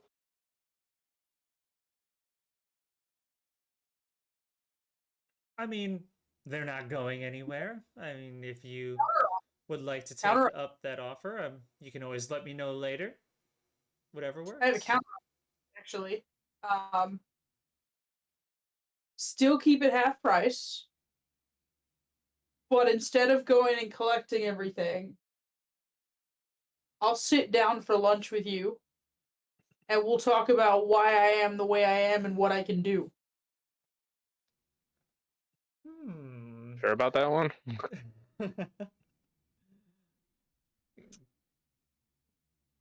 I promise I'm not ever seen before. Give me a persuasion check. Oh boy. I'm so good at persuasion. I believe you there, but 19. 19? Ah, She thinks I'm for a 17. moment, ponders.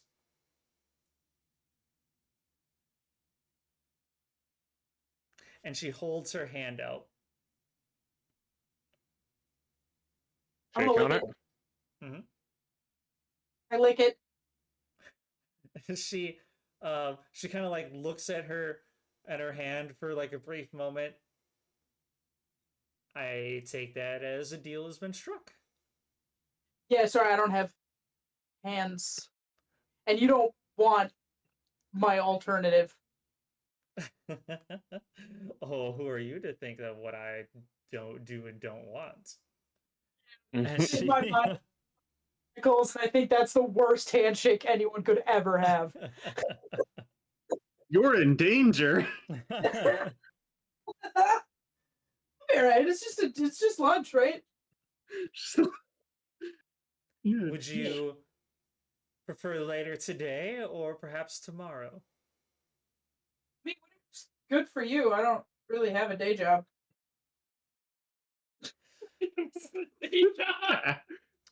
Let's... That's a cat. I don't have a date. Yeah, right. She goes, we can meet later then. It'll be a... She was about to say a quick lunch, and she goes, it'll be a lunch. It'll be a step away. I'll be sure to close up the shop. Feel free to hang around until then if you would like. Otherwise, stop back in when around noon, and I should be prepared by then. Alrighty.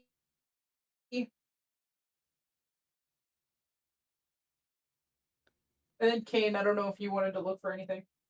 I mean, in a sense, if we're getting what you need, there ain't gonna be much for me to really get. I mean, the only thing I would probably want would be at the other store, unless they have some type of like cloak of something here. A cloak?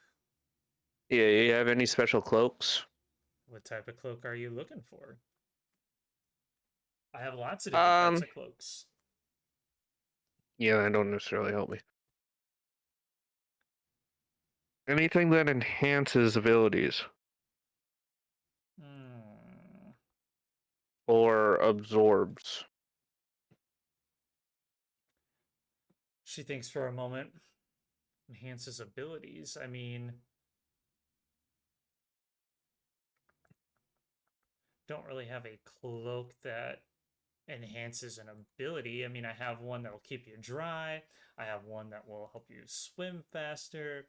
I have one that'll make you harder to hit. One that offers a little bit extra protection. I have one that billows in the wind every single time you wear it. But I don't think I have any that would necessarily enhance your abilities per se. Okay. What are you looking for something in particular for it to do? Like any certain ability or I was thinking something they could use to hold charges for me, but to be fair, I don't know many magical cloaks besides the one that I've had in one of my other Yeah, you sessions, want but that for sure ain't showing up.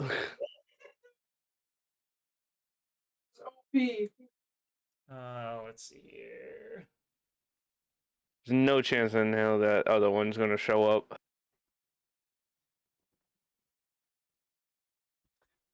That okay. was like, I know there's a specific item, but I couldn't remember what it was called. Let's see here. I mean, cloak of displacement. I mean, if you're looking for That's something probably that fucking will expensive.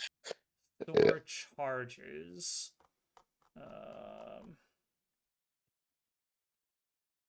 trying to see. Oh, she kind of very smoothly walks over to the counter, to a glass counter, and you see in the counter is a whole set of different pieces of jewelry.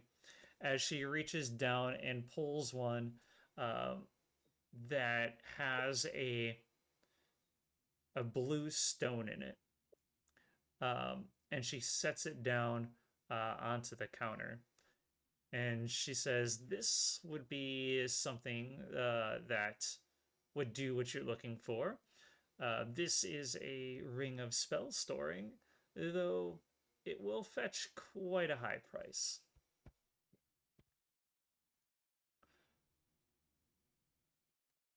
Um, let's see here. Over here.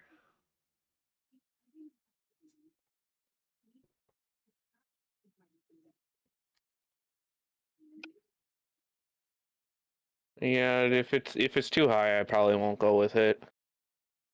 I mean, But yes, I this have is a lot more than the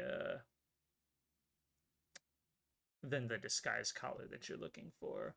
This is going to Yeah. run you well upwards of over $3,000. But I have something else. I mean, if you're already going to be working on that, I wonder if maybe you can combine this with something, and I'll pull out the ether crystal. Let's see here. I gotta pull up what I have written down for that. So I put that in your thing, right? Yeah, it's a crystal that can store a There we go. 1 level 1 spell slot. Oh yeah, that. But I don't know if you said it has any other things it can do too later on. I don't know. Can't remember. She looks at it. Do you mind as she goes to kind of she kind of gestures to all of her tools off to the side. Sure. She takes the stone and she sets it down onto this this pad that has a whole bunch of like arcane symbols and stuff, and you see a whole bunch of different instruments. There's a couple like metal prongs. There's a lot of like different like magnifying glasses of various different colors, and she begins kind of moving the lenses, shifting through them, looking at this stone that's now centered on this pad, and she as she kind of like flips through it, she then kind of reaches out and begins you can like feel that she's like casting not necessarily casting a spell, but she's kind of like adding her ether to it and trying to manipulate Figure it. out what it is. Yeah. Yeah. And you see kind of almost that same surprised look on her as she had when she met Turtle. Not quite as intrigued, but still just as intrigued, as she kind of leans back a little bit and takes a deep breath looking at this stone, and she then picks it up, brings it kind of back to you, and goes, "This is very interesting. I can't say I've ever seen anything like this before either. You lot are an interesting bunch." She then kind of shrugs her shoulders and goes, "I don't know what I could necessarily do with this. I went to test it out. I tried, touching it with my ether and investigating it, but it seemed to not take. Normally when you when you build with different artifacts, you can usually mold things, and when you cast a spell, you can enchant items. But this didn't seem to want to do that. It didn't want to seem to take any. It didn't want anything to do with me. Rest assured, like I could put this, maybe a piece of it into a ring or something, but it wouldn't be anything different than you just carrying this stone around. It would just be much smaller. I don't know if doing so would break the stone, such as it would become inert or not without testing it, and I did not want to do such for fear of. Well, instead of breaking it, what if we were to do something else? And I'll pull out my custom spell book. Oh. Could we possibly make a spot on the cover for this to like sit in, like essentially a gem slot? She kind of thinks for a moment. I could probably do that. That shouldn't be too difficult to do. She kind of looks at the book. I'll do it for. Let's see how she's feeling. Do it for 10 gold pieces. That I can do. I would just like to be still at the store while you do it, because I don't want to go too far away from this thing. Okay. Sure. It should only take me a few moments of my time. Maybe like 10, 15 minutes. I mean, she's a wizard. She should understand. Yeah. Could we come back then during the time? Because we still have to figure out her thing. Yeah, if we come back before noon, we can get your thing done, and then I can have lunch with her. Yeah. All right. Absolutely. All right, we'll be back. Perfect. I will take care of this as you are gone. And you see that she already begins like taking the book and the gemstone and like kind of brings them both to where she was before investigating it, as she begins moving tools around to start working on it. Okay. Yeah, I'm gonna go hide if we're going outside. Otherwise, Yeah. We gotta go and find them too. And then we have Mist. All right, Mist, you are going to. I gotta go down the whispering.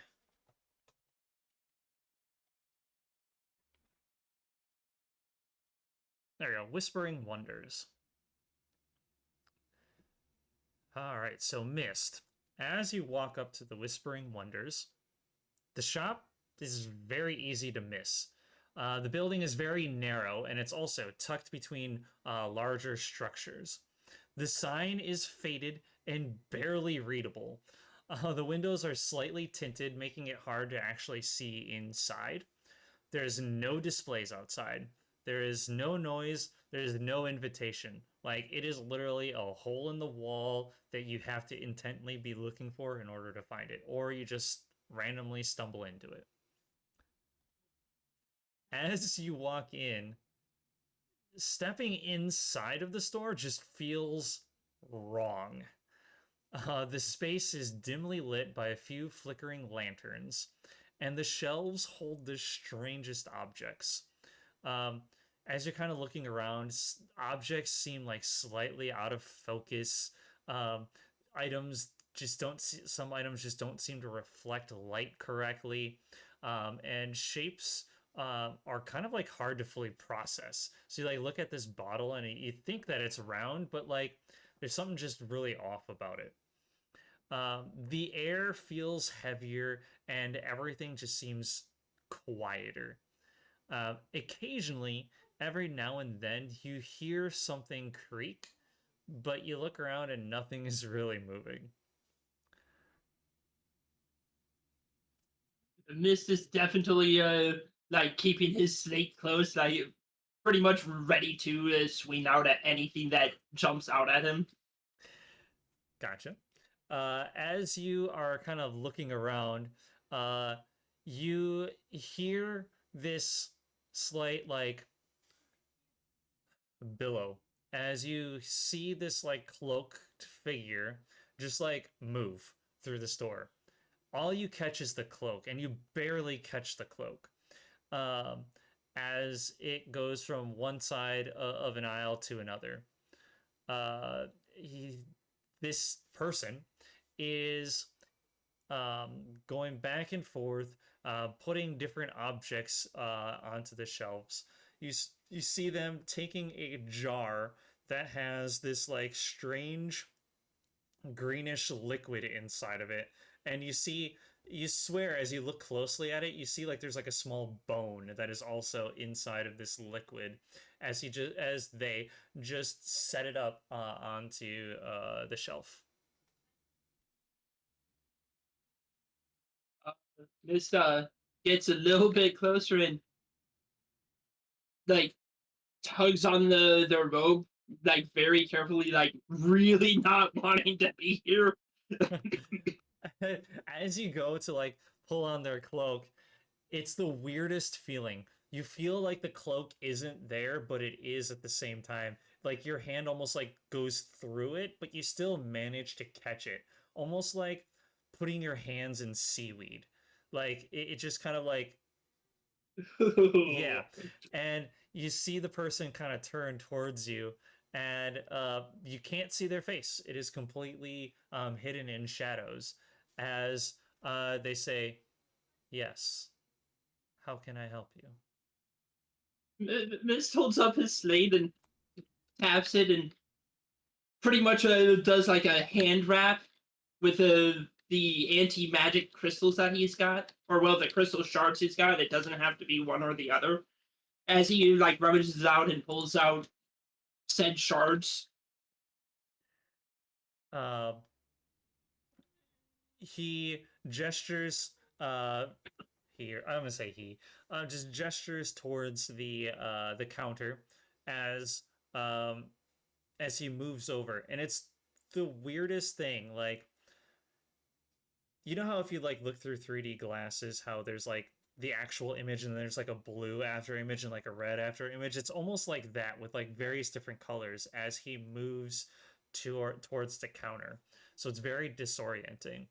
But as you move to the counter, he kind of gestures for you to kind of set them down as he begins poking at the shards.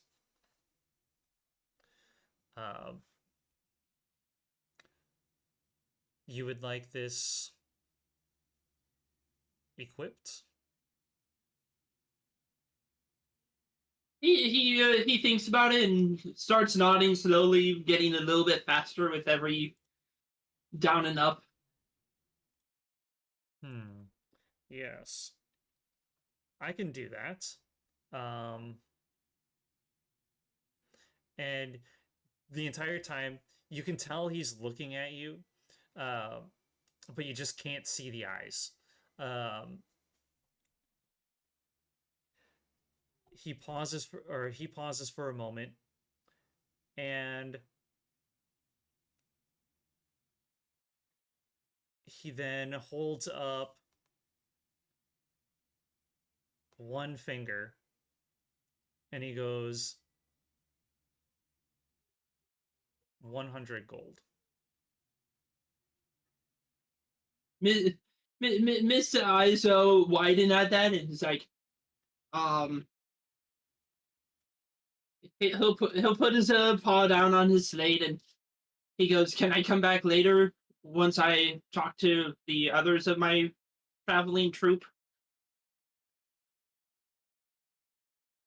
He simply nods his head in a very slow motion and goes, "Of course, we are always open." And Miss makes sure to pick up the shards and makes a slightly faster retreat out the door to find somebody to discuss the or the use of funds about. Okay.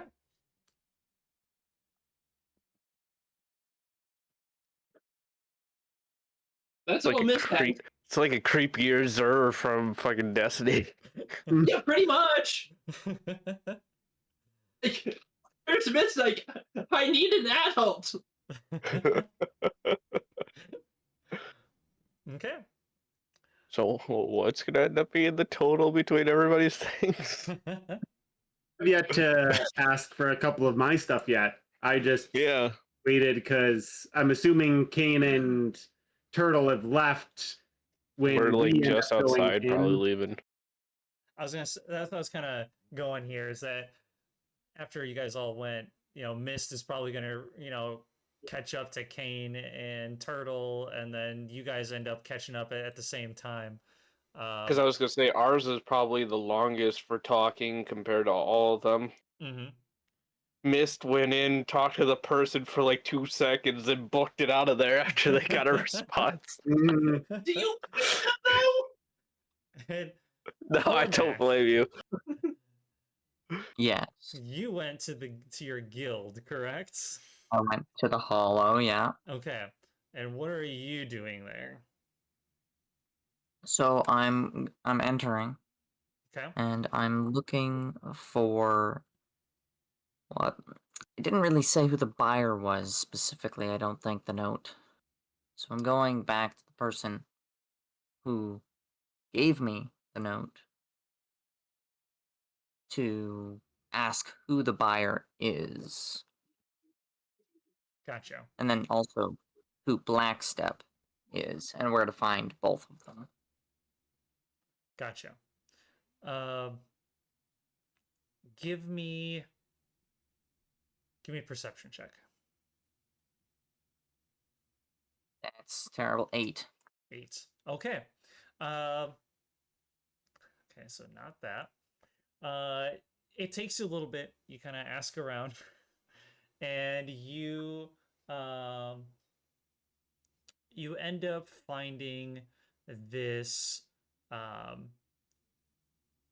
this half elf woman who is got this like dirty blonde hair. Her ears are slightly pointed, not as they have a little bit of roundness to them. Very sharp features, and she's got these piercing green eyes as she points over to a counter and goes, I believe this was a guild based one, but if you want to go and talk to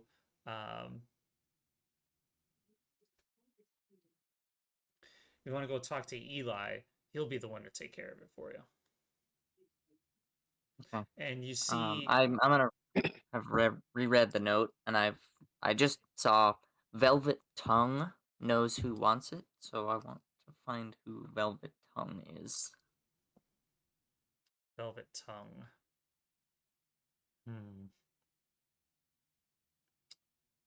Can't say I've heard of that one. Do you mind if I take a look at the job? It's just a note. There isn't anything special. I'm gonna like fold it so that only certain parts that aren't too revealing are shown. Okay.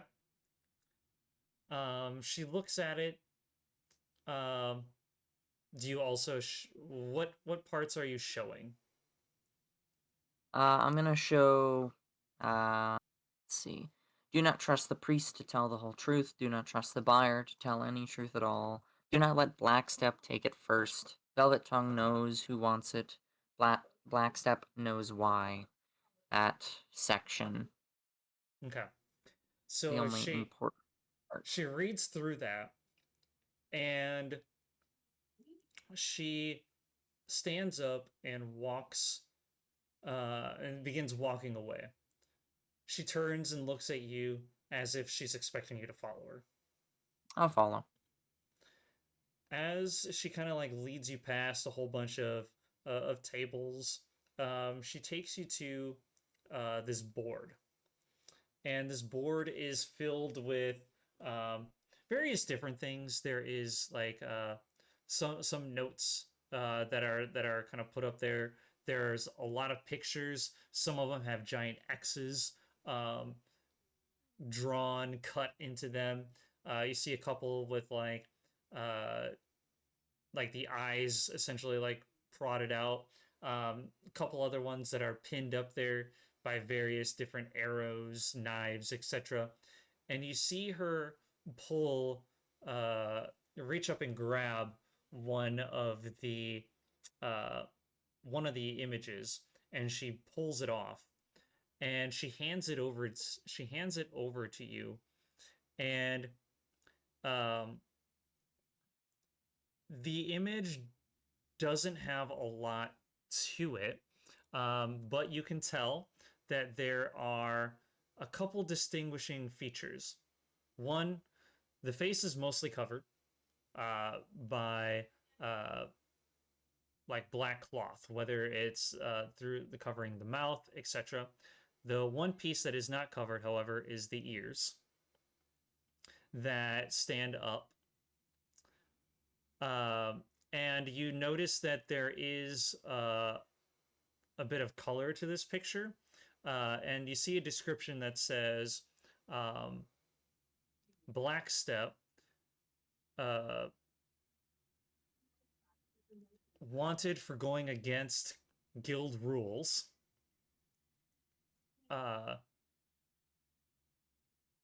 Caution advised. Eliminate if necessary. And the ears are colored with a slightly off purple. All right. Well, that's Black Step. Good to know. Someone I should avoid. Still doesn't explain who Velvet Tongue is. Can't The say that I buyer. know who Velvet Tongue is, but Black Step is this individual. They used to be a part of the group, but as you can tell, they kind of went off the books, and doing so caused them to get in bad favor with us. I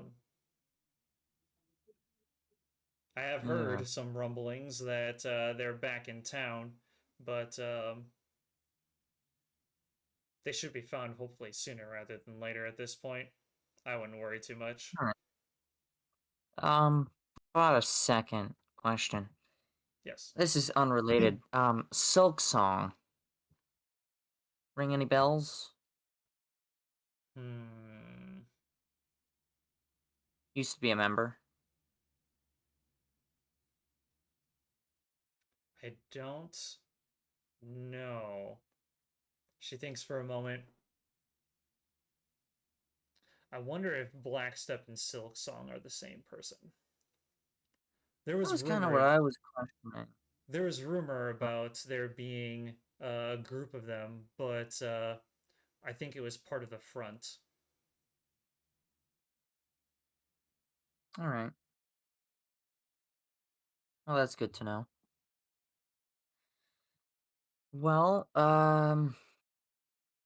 guess it's off to talk to Eli. Yeah, he'll be able to take care of that, I believe. Let's see here. Pull this up. Well, thank you for your assistance. Absolutely. Have a great day now. I'm gonna walk off to find Eli, or go to Eli. All right. You walk up to Eli. Eli is probably the plainest person you'll ever meet. Short brown hair, brown eyes, slightly sun-kissed skin, very basic clothing. Like he's wearing like almost a plain white jacket with a black undershirt, standard kind of jeans. he carries like a regular kind of utility belt. He's got like a knife in there. He's got his normal pouch. He looks like the most plainest individual you could possibly think of. What can I do you for? Hey, I took a little quest just yesterday. I Ah, have yes. I have the item, but I don't know who Velvet Tongue is. I need to find them to find the buyer. That would be Lady Vermont. Lady Vermont. All right. Yes. Any idea where I could find Lady Vermont? Well, she is the matriarch of House Vermont, the House of the White Quill. You should be able to find her up in the Noble District. Do you have a map? I do have a map. I'll Perfect. pull it out and hand it over. Uh, he unrolls the map as he proceeds to look, and you are gonna say they are actually located in. Say that.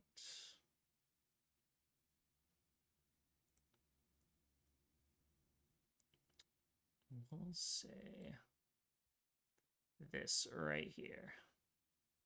Top left, top right, center. Left. Oh, here it is. Left. There Yep. it is. Right All there. right. That's the House of the White Quill. Or you can House also of call it White the House Quill. Vermont. That works too. That's Vermont. All right. We'll just put some text. House Vermont, like Vermont, as in like the state. Spelled VEYRMONT.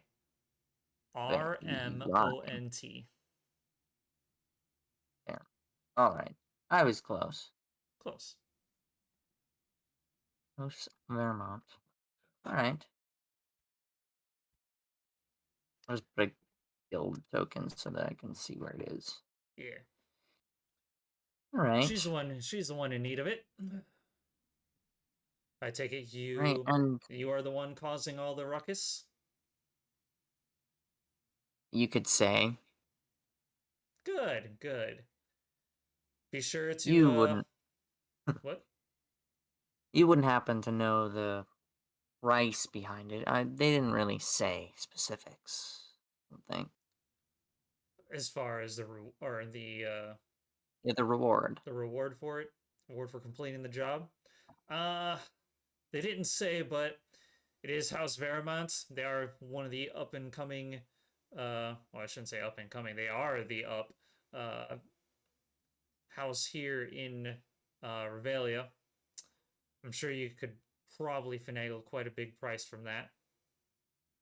That was my thought too.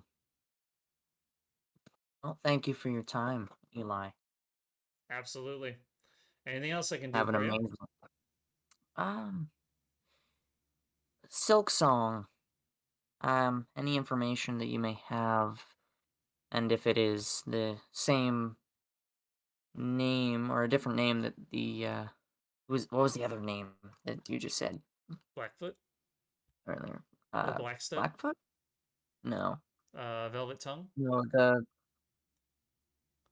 Velvet Tongue, I think. No. Don't remember. Or Lady No, Velvet Vermont. Tongue was no. What was the Velvet Tongue is Lady. Paragon that you were talking about? Velvet Tongue is Lady Vermont. Silk Song, I believe. Can't say I've ever met Silk Song, but that's been a while since I've heard that name. Actually, that was around the time that I believe Blackstep left or got kicked out. Tried apprehending them, but they managed to sneak away. All right, so Blackstep and Silksong may be the same person or of the same group. The same person, or at least affiliated with each other. We tried to apprehend her back when, but We believe All right. she had some help, which could very well be Silk Song, but Silk Song was a another person of the guild who was kind of rising to fame, but they kind of fell off after the whole debacle, which made us believe they were the same person. All right. Well, that should be good. Thank you for your time. Guess I have some finagling with Lady Vermont. Sounds great. All right, well, take care Have a out great there, day. and may the shadows hide you. May the shadows hide you. Take care. I'll leave. All right. Now, I know it's getting to 9:30. Do we have to cut it at this point, or how are we all kind of feeling? Do we need a break, or do we end it? I'm Or do fine we with keep going? whatever. I'm okay with still Um, going. I ain't got. You don't have work. How does chat feel? How many people are in there? Chat. What do you think, chat? What do you think? Good. Oh, all right. Oh no! Are you actually using it, bro? I'm gonna use it. All right. I'll be the first to use Okay. it. So, Cormac, tell us Oh, on fine. your way out, on your way back. Skyr, don't leave me. Okay, we won't. On your way out of the hollow, what's on your mind? What are you thinking about as you stroll on the way? As Lucius here has used their monologue token to find out what's going on in Cormac's brain. I'm a little worried. I'm worried that I might get caught, that I might not be able to provide for my family anymore. But I'm also hopeful that I can get enough money that I can kind of lie low for a little bit and help the party, specifically. I'm hoping that with the gold, we can get the equipment that we need to move on and to also keep the house as a main base. And my thoughts just keep going back to providing for my family and how I can't be caught. I have to be very careful in this moment. Interesting. Cormac the family man. Apparently, I was like hoping he wasn't gonna say, "Whose throat am I gonna slit next?" Who's throwing him a no? No. No, no, no. Who's next on my list?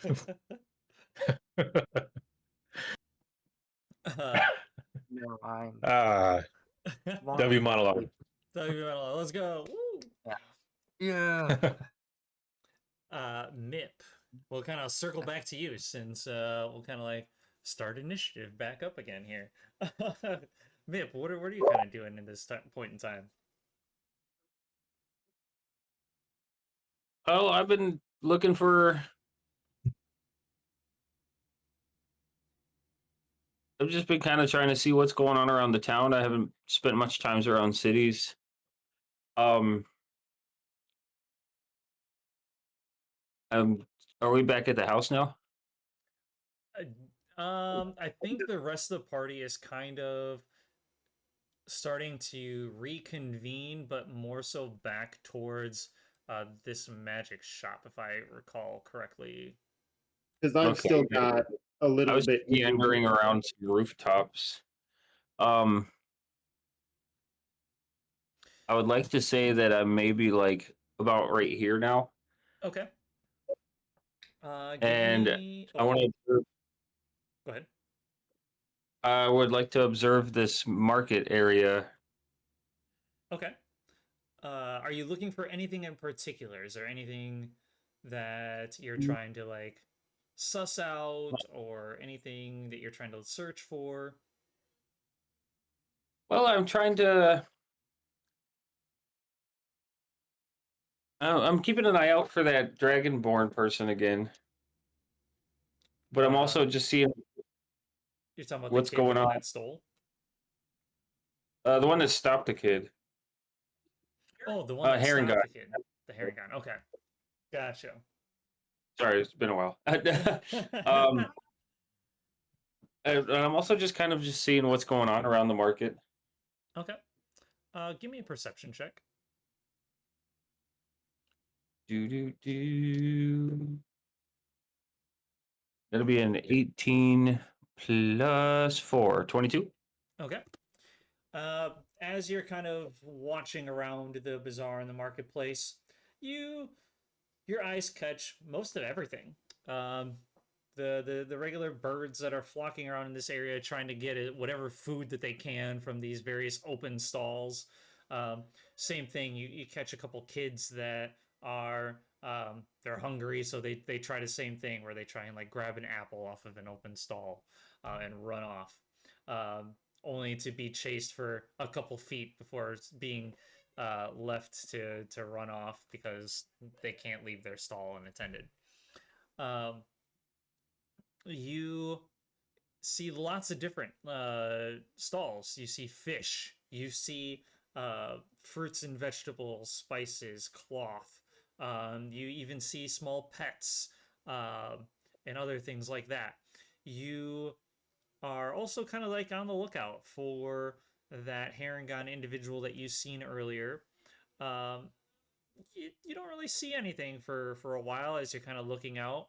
One of the things that does catch your eye is you notice that the patrols of soldiers are beginning to move into the marketplace. They have now since come down the street.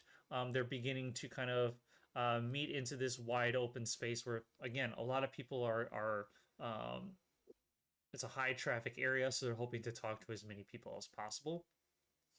You do see the judge enter into the marketplace. You see him kind of like walk up and stand onto these steps as he kind of gazes outwards into said marketplace. And you see him inquiring to a bunch of different people as far as where the if people have heard anything. Most people seem to not know much of anything. They've heard the news, but they don't seem to know any information as far as who could have done it. You also notice a small group of individuals from the previous day. You see the woman with the pink hair. You see the wolf man, and you see the I keep wanting to say giant, but giant's not the word. The Goliath. You see the Goliath as well, who are kind of like hanging out, looking at the stalls. They seem to be kind of around her, around the woman as she is looking at various different fabrics and clothings. Beyond that, you do not see the heron gun. Sounds good. Is there anybody selling meat in the market? Oh yeah, there's plenty of meat sellers in the market. Can I hop, skip down, and start walking around the market stalls? Absolutely. You begin walking through the market stalls, and you have to kind of like almost serpentine your way through the crowds as there's lots of foot traffic in here.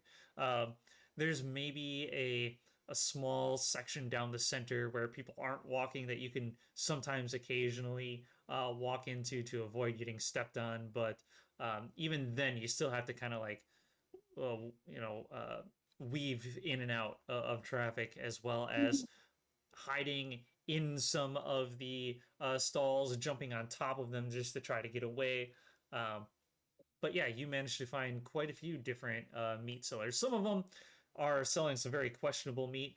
Other ones are selling some fairly fine cuts. but you see various different types of meat. You see bear, deer, you see fish, you see other different types just all throughout this entire market.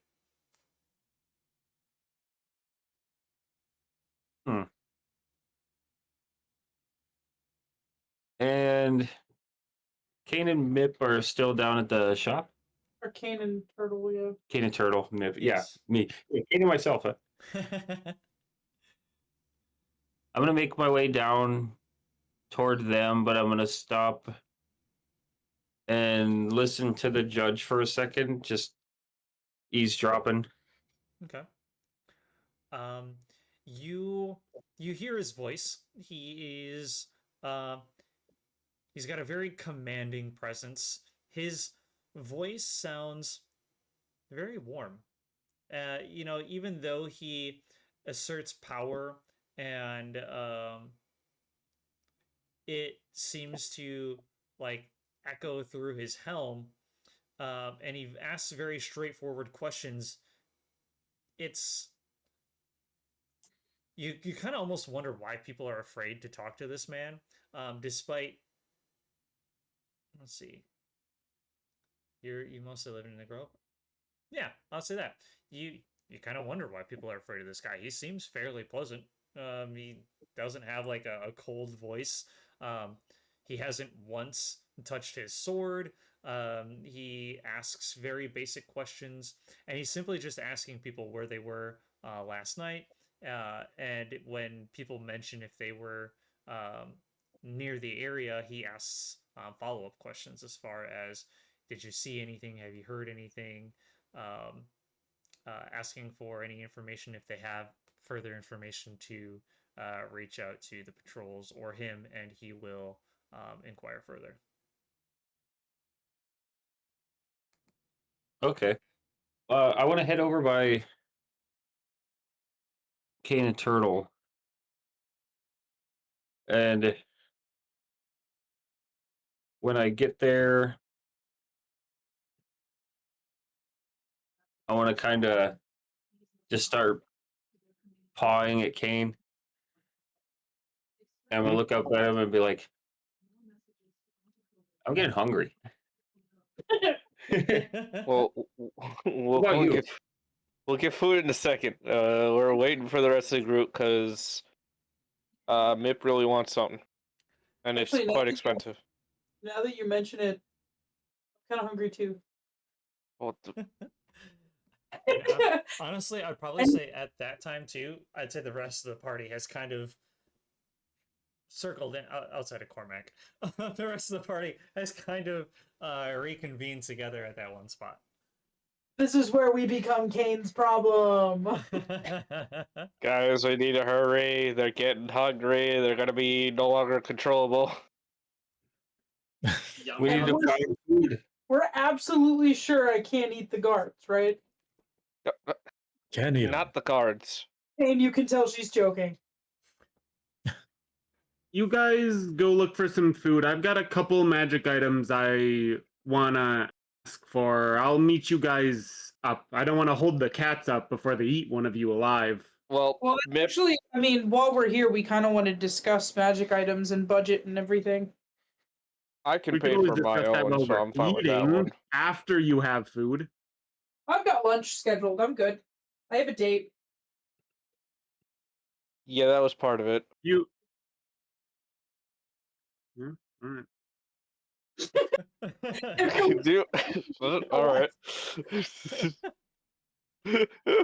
I'm going to Confused. assume that it's with your mate, but you didn't elaborate, so Well, he's just planning going to to come along. assume it's with Mip. I have a lunch date.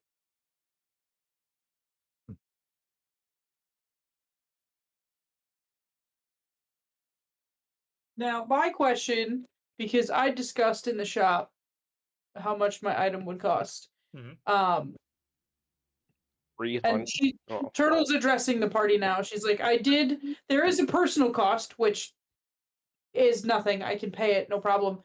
But the item in consideration that I want, it costs about 150 gold. And that's not something I'm willing to spend without your permission, seeing as how I don't have money.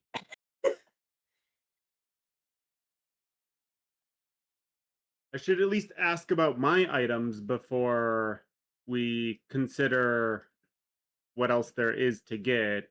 Well, yeah, I I'm figured. hoping mine aren't too expensive. I mean, now that we're all here, I figured we would all be with you when you do it, so that way we can all talk Yeah, about we it. can go in. Mine's probably done here shortly too. She said it would only be a couple minutes, like 10 minutes or so. Let's go figure it out.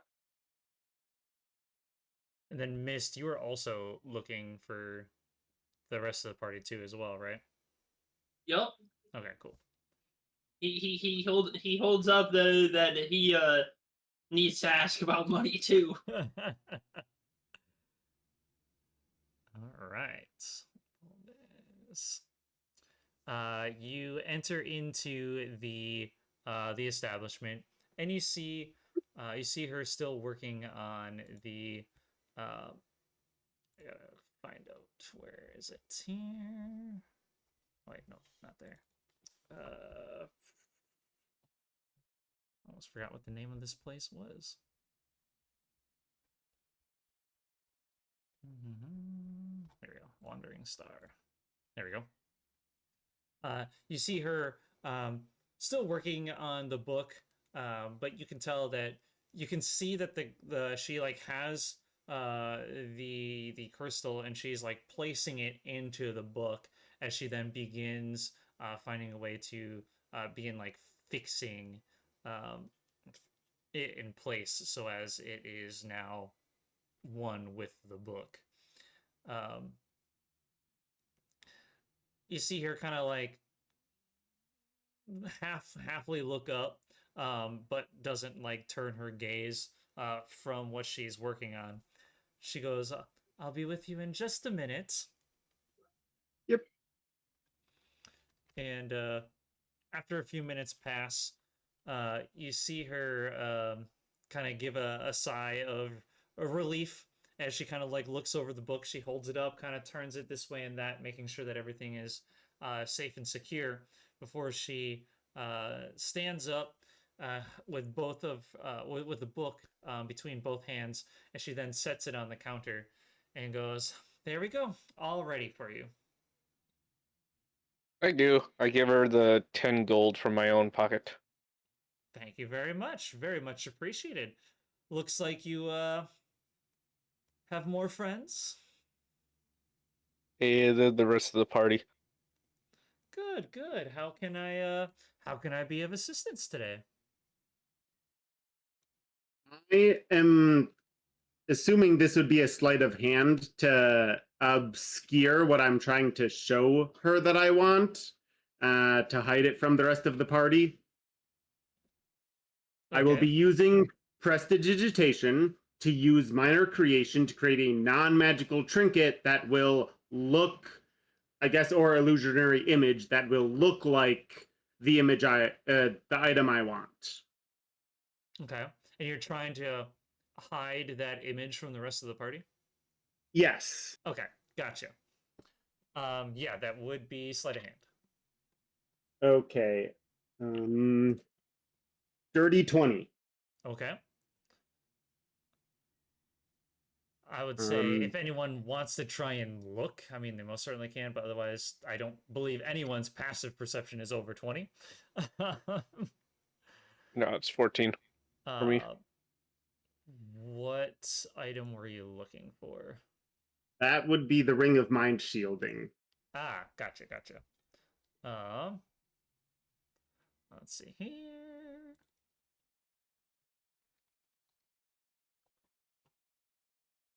Okay. She looks at the image and nods her head and goes, "Yes, I do have that." She looks at you, she looks at the rest of the party and goes, "Be a decent price for that." About 450 gold. 150. 450. That I can't do.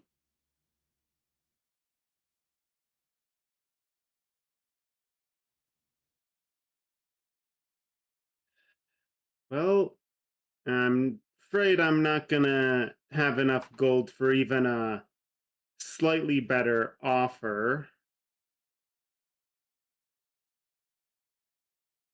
So, would you then happen to have a emerald pen? Emerald pen? That's a great question. I don't see. Let's see here. Oops. It's from Fizzbonds. Okay. Try finding it. It's Yes, a that's what I was trying to pen that doesn't use ink. It doesn't run out of ink, and can be okay. used to cast illusory script. So it's so that she can infinitely write like lines of music. And Gotcha, gotcha. I guess gotcha, technically gotcha. full sheet music. But like, Let's see. I will not do this. How do I? Oh, here we go. Let's see if I have a.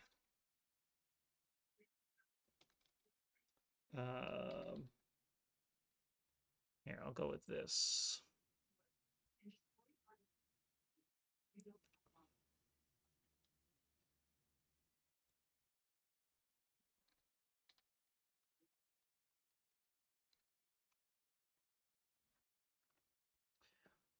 She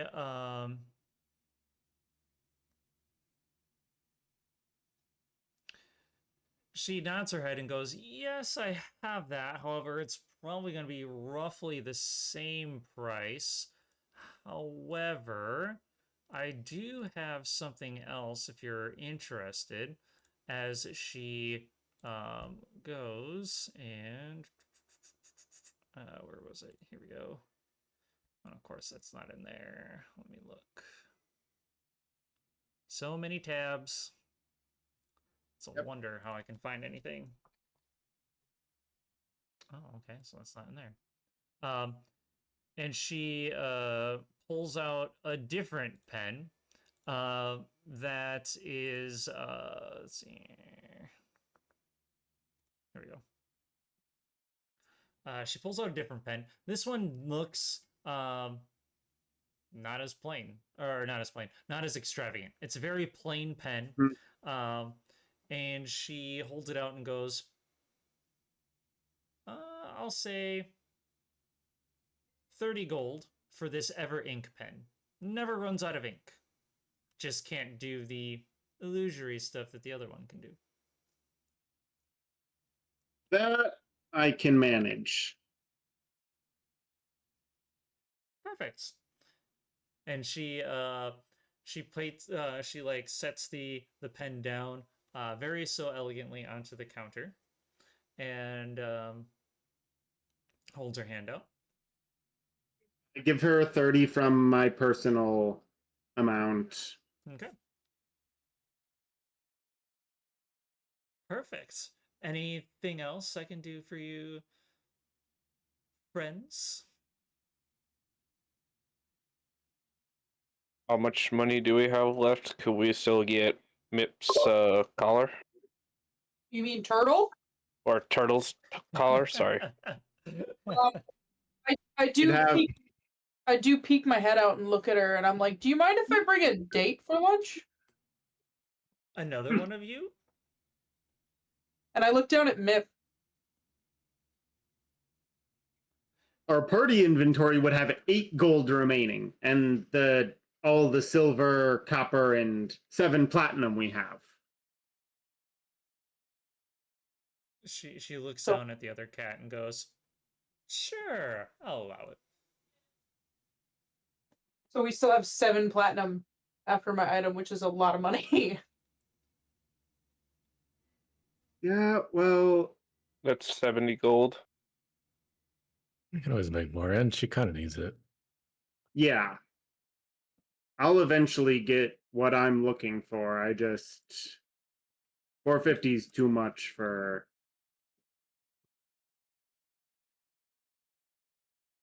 The more quests we do, the better payout we should be getting Yeah. eventually. Mhm. Just got to build that name for ourselves. Meow. Mhm. That's right.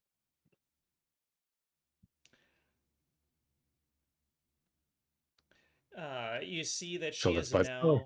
now she now has her hands like in her chin as she's kind of like leaning forward on the counter, and What money? I suppose you haven't worked on what we've sold for the amount of money we got from selling stuff, huh? I have not 'cause- yet. Yeah. So I Fashion's guess you all have over whatever the you- city right now. Let's see what. Yeah, yeah. Sebastian's kind of going all over the place at this point, Mhm. trying to sell everything that he can. I haven't even looked at it all. So I guess you'd have that into account God, I as got well. We'll probably get that money back at the tavern tonight.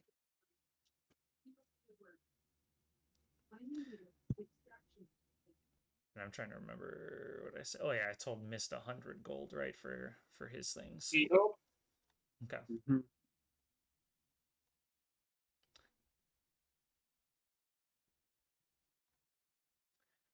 So she I marked down how much my item was. I've got it on a note for me. all right. Well, if you'd like, we can certainly go to lunch now, and I can begin working on the collar for you. I'll probably, since it's an item that I haven't done before, it might take me a little bit longer. I could potentially bring it to you tomorrow once it's done.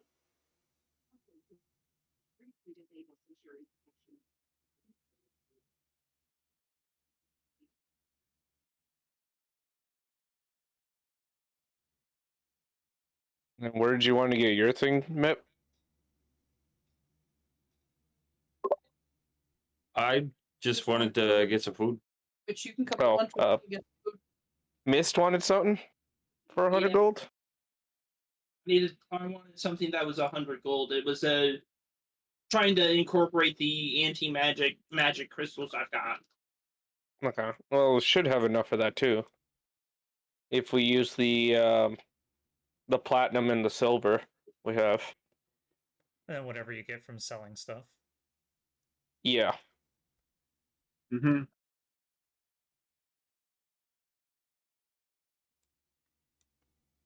Perfect. I wanted to at least make sure we got that out of the way before we did anything else. Mm-hmm. So let's see here. I'm trying to think. How much time do I have on there? Okay. So, she then lifts her elbows off of the counter, and she does. You can tell that she's very much anticipating this as she goes and lightly claps her hands together and goes, "Perfect. Let's go get some lunch then." As she then goes to kind of shoo everyone out of the store to lock up behind her. And she looks over at you, Turtle, and goes, "Where would you like to have some lunch?" I don't know this city at all. So any place that's pet friendly. Um, you see her kind of just like wave it off as if she has no concern about where potentially she goes.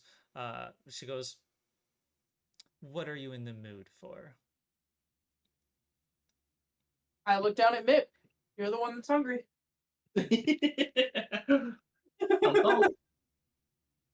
Whatever you want, little man. Where can we find a nice slab of beef? Nice slab of beef. Um,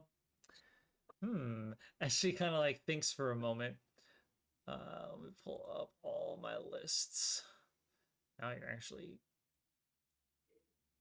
quizzing me here. Why is this thing off?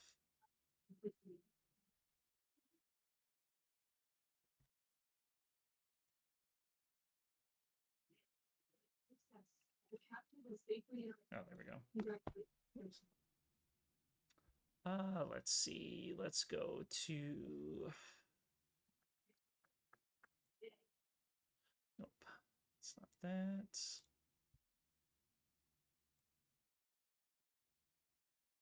Oh no, that's the Merchants Guild. Market District. Here we go.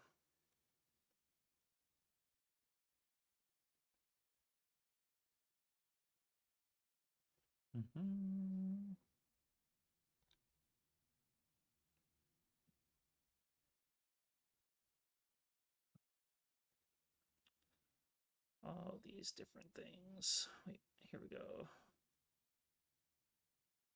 Here we go. She goes, I know just the place. As she begins walking forward, and she begins walking towards, let's see here. She begins actually walking down, and then she starts going south. I'm gonna look at what is on her person. Is there a reasonable place to hide? Looking at her person, she is very finely dressed. She is wearing a dark purple dress, and she's got like a shawl, I guess, like a half jacket that you typically wear with a dress, and it's got like gold or silver like stars and like lines on it to kind of show, like, again, constellations and such.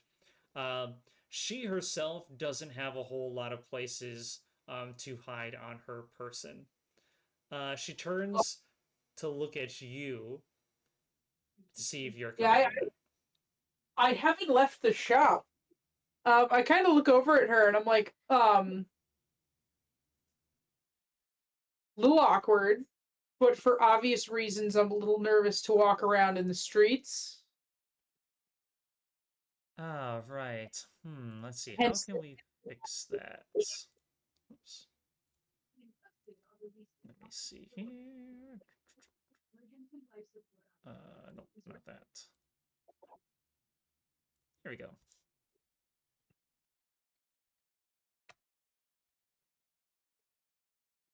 You know, the collar and all that.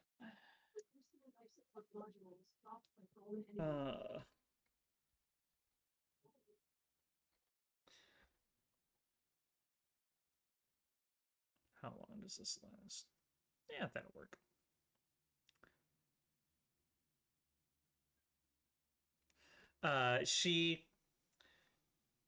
Where are you at the moment? Are you like on the ground? Are you still hiding like in Kane? Well, I was kind of chilling on his shoulder in the shop. Okay. She'll turn back to you and goes, now she goes, please sit still. And she goes and she puts her finger forward and she goes to like boop you on the nose. And she casts polymorph onto you. Oh God! And she's gonna change you into a cat. Do not hesitate, and I allow it to happen. Wait! No! Polymorph changes you into the actual thing. Yeah, so you turn into a cat. Not a Grimalkin. True. So I won't be able to talk.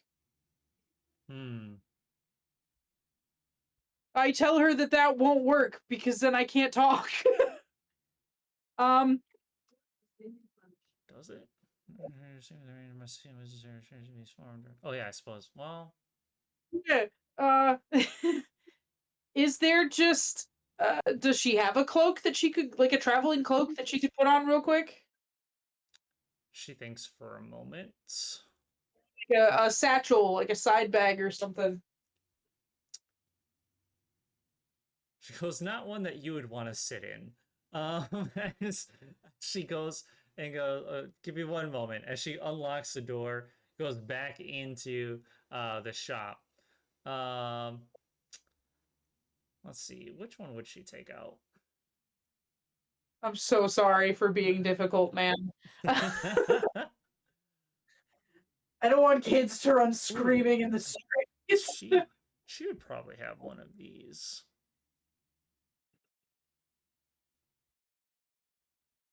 Right, because that's what I gotta remember what this one does.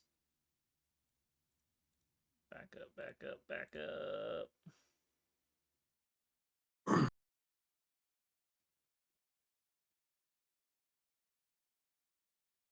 Oh, I feel so bad for this poor lady. Actually, while she's gone, this actually gives me the perfect opportunity while she's shuffling through her shit. Turtle is gonna look inward and search for that source to try to communicate. Okay.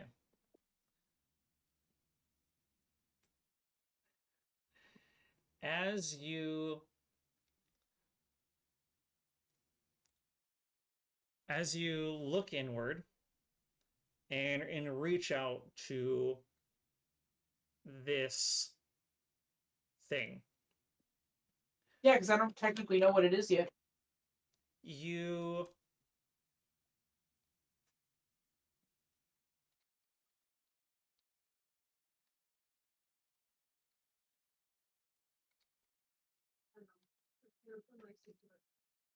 you don't hear a response as much as you now feel something's gaze on you. Do I have permission to tell her?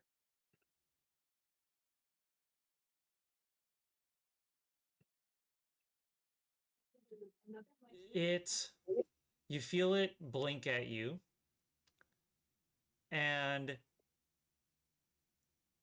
it gives you this most curious look of, why would I tell you that you can't? If you do, it is simply what is meant to be. You can't change it. Then I open my eyes and I wait for her to come back. When she comes back, you see that she has this very plain cloak, but as she puts it on and begins kind of like fixing it, you notice that the plain, like off-white, slightly tan color begins changing, and it becomes this this deep purple with the same kind of silver stars and lines, and it kind of changes a little bit of shape um, as it begins to not be quite as low to the ground as it was before. So now it kind of maybe comes to just like mid thigh, as it now resembles, very similar to the cloak, or to the like coat that she was wearing before, but now it's a cloak instead. There we go. I think this should be much better. This might feel a little awkward at first, but with your permission, I'd like to hide. She like holds it open for you to just like go and hide inside of her cloak. And I do, and this is technically the first time that we're touching, so it's a little uncomfortable. It's a little goopy. It's a little slimy. You see her kind of struggle, like kind of like move inside of her cloak a little bit, trying to like find the right situation. Yeah. But then she eventually kind of finds her stride and looks down at the other cat, goes, "Shall we?" Oh yes, ma'am. And she'll proceed to turn the corner and walk south. At the last second, I peek back at the party and I let them know I'll meet them back at the tavern? Because I think we have another night at the tavern still. Yep. Yeah. Okay, then I'll meet them there so they don't have to worry about us. Okay. I will leave this to you, Turtle. Do you want us to have the discussion, like, out loud, or... Party, because I don't know if they have other things they want to do before the next session either. All right. Party, what are you guys doing at this point in time? Yeah. Is there anything that you guys would like to finish off? I know, Cormac, you are also heading to the House of House Vermont. Vermont. Lucius, Mist, Kane, and Karami. Anything you guys want to do before going back to the Gilded Swan? I don't really have anything. I think I got what I want. Okay.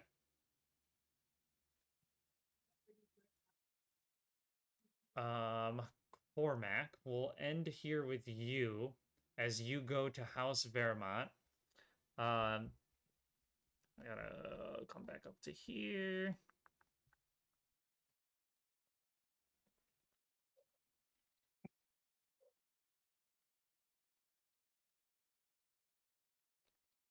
All right. So as you approach House Vermont, it looks... I mean, you've seen a lot of the other buildings in Revelia, how it's made out of the white stone with mostly bronze shingles. A couple, if they can't afford the bronze, then it's usually like wooden shingles and slats. But as you come to House Vermont, you see that this almost seems to put a lot of the other buildings to shame, as the stone looks like it is even more polished. There is the columns that are in the front of the building are very widely round. They are embellished at the top with feathers, and almost looks like they are like, if you were to, almost like ink, as if like ink is kind of coming out at the top of the columns with feathers on top of that. There is a lot of decoration of those types of things: quills, feathers, ink, scrolls, etc. All throughout the decorations of this building. You see along the house are a lot of like private security, and they're very well kept. They are wearing white and silver. Their pauldrons are decorated with feathers as well. Their capes are trimmed with white, and the cape itself is a bright blue in color. There is a symbol of a quill, where the quill is white, and the ink that it is writing with is black, but it seems to like shimmer in the sun whenever it's reflected. Let's see here. What do you do as you approach the building? I'm gonna walk up to one of the guards and ask, uh, "Sir, do you know where how I could get a meeting with Lady Vermont?" You need a meeting with the lady. Who are you and what Yeah, is the business? I'm Cormac, and I have something that she has been looking for, Looking and for. I'd like I'd like to discuss business with her. It's something she has asked to purchase. He looks you up and down. Uh, I'm just an errand boy. I'm on behalf of another larger group who has the thing she's been looking for. errand boy. Well, perhaps you could just leave it with me and I can deliver it for her. No, it's not that such item. It is something that currently I don't have it on me. I'm here to discuss business about this item. He looks at you, kind of. You can kind of see him as he's looking at you, that he's like completely judging you by how you're dressed, how you look. Um, and he goes, "Wait right here." And he Yes, sir. goes and walks in. A couple minutes pass. Couple more minutes pass. And as you uh after a while of you sitting and waiting, let's see here. Out comes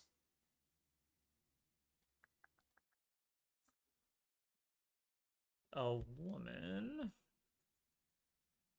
Here.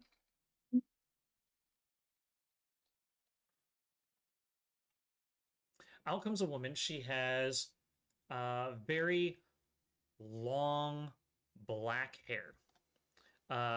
Her features are very soft. She appears to be in her late 50s, early 60s. Um, though when you look at her and her posture, the age doesn't seem to diminish her stature. It actually looks more like a decoration than a weakness. Um, she moves with such confidence. Every step that she takes is intended. Um, she has a narrow jaw. Her skin is fairly pale. She has sharp gray blue eyes as she looks at you, and you could almost attribute um, her steps like a pen stroke as she graciously moves over to you. I hear you have a package for me. Well, I do have what have been looking for, but I do not have it with me. I'm here to discuss business, and at a later date that can be discussed, I can bring the item, and we can do the exchange. I'm just here on behalf of some other members to negotiate a price. Hmm. She looks at you. How do I know that you are, in fact, the person who has this and not trying to lure me out? We can do it in the open. Doesn't hurt. I prefer not. Okay, then. I can't prove it to you, but you've heard the news. Indeed. As she ponders for a moment. All right. Is there a price that you're looking for? I kind of wanted to ask what you we're thinking, because I don't know what this costs. To be honest, I want to know what you think is a fair price, and I can go from there.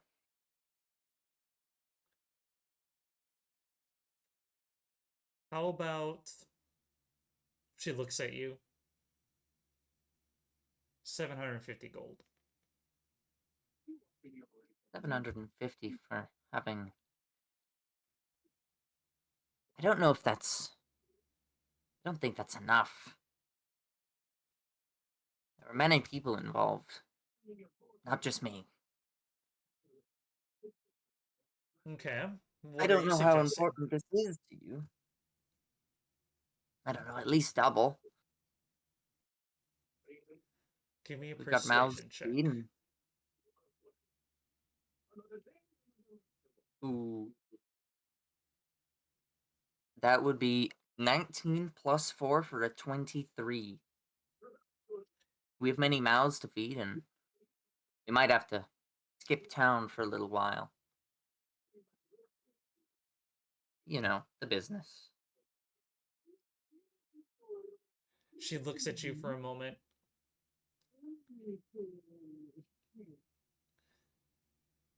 Deal. However, no one knows. You never saw me. No one needs to know. And who are you, anyways? I'm gonna Good. chuckle. She says with like a half smirk to her face. Pull up where she would want to go. Oops, did I close out of it? I think I did.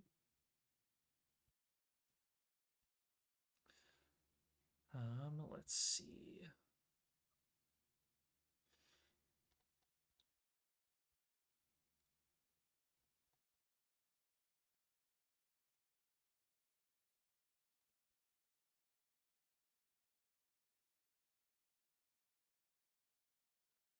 Nope, not there.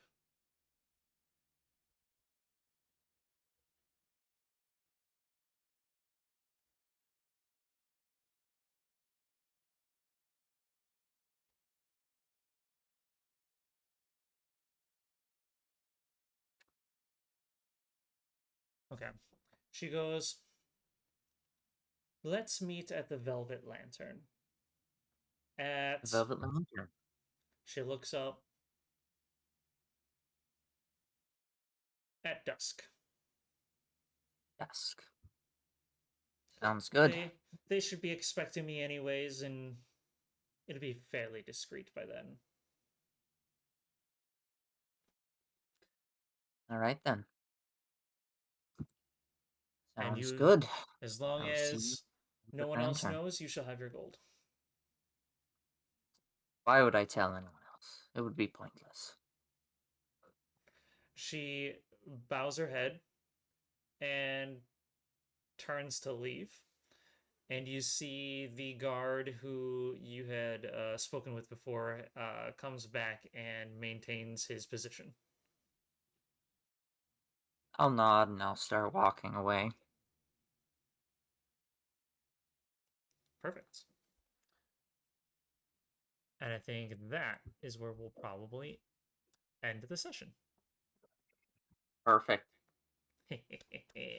All right. I have no clue how much the thing's worth, but I mean 1,500 at minimum is a pretty good haul. I would say. I'll be sure to take yeah. a look at that form too and figure out how much gold you guys get.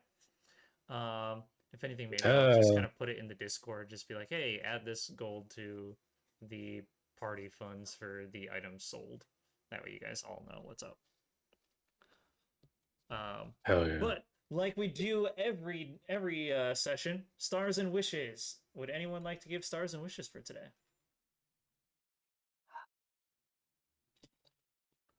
Stars for Cormac for being the first monologue. Yes, I let's was gonna give you a Yeah. Yeah, big star. I was gonna give you a star for making me do a monologue. Yeah. Woo!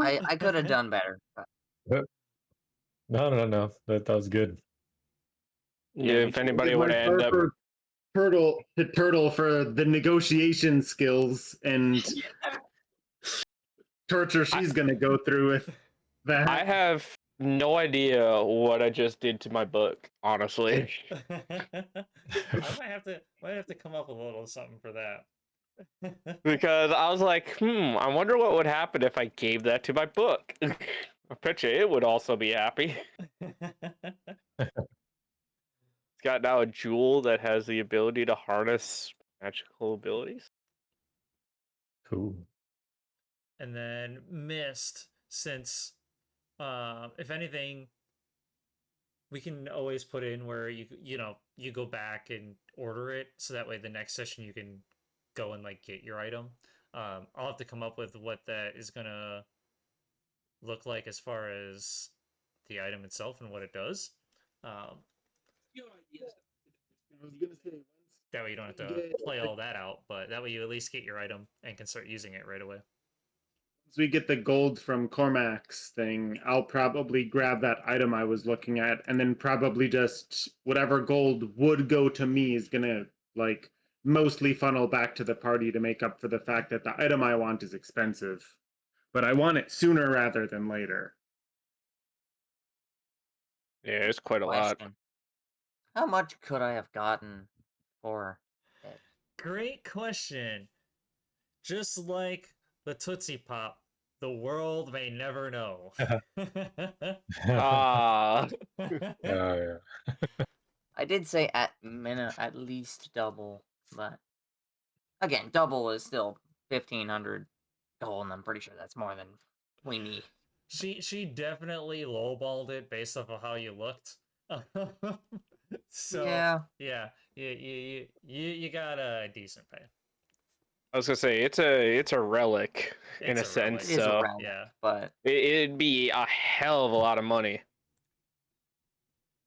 it's also a black market Deal, yeah. backdoor deal, so I can't be asking full price for it, because they could just, sell me out and go, this guy stole it. If it's like a legendary relic, if we're being completely honest, at full price, it's probably like 8K. Minimum. That's on the low end. If it's a one of a kind item, you're probably looking over 50K.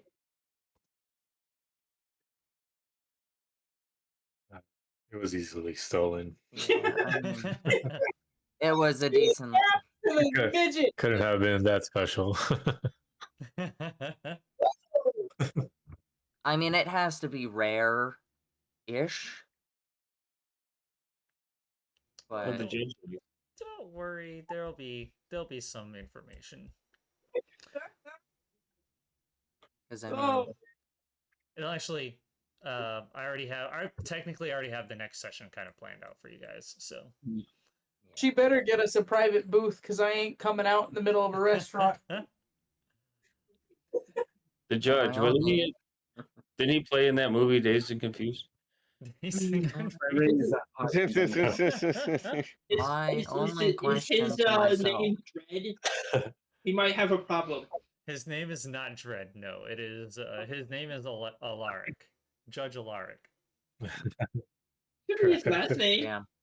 My only question to myself is, am I gonna bring somebody, or am I gonna go alone again? Bring somebody. Monologue. Monologue. No, it was great. I liked how everyone had their moment in the sun. Everyone had their piece. We had Cormac doing Cormac things. We had the incident of Fits and Fiddles. All the different shops. It was great. I really enjoyed it. I also liked the shop that Mist went into. That was a little weird and creepy. I don't think Miss really liked that shop. Dude, that creepy. Saw that at the party again. Nah, that creepy guy would have loved me.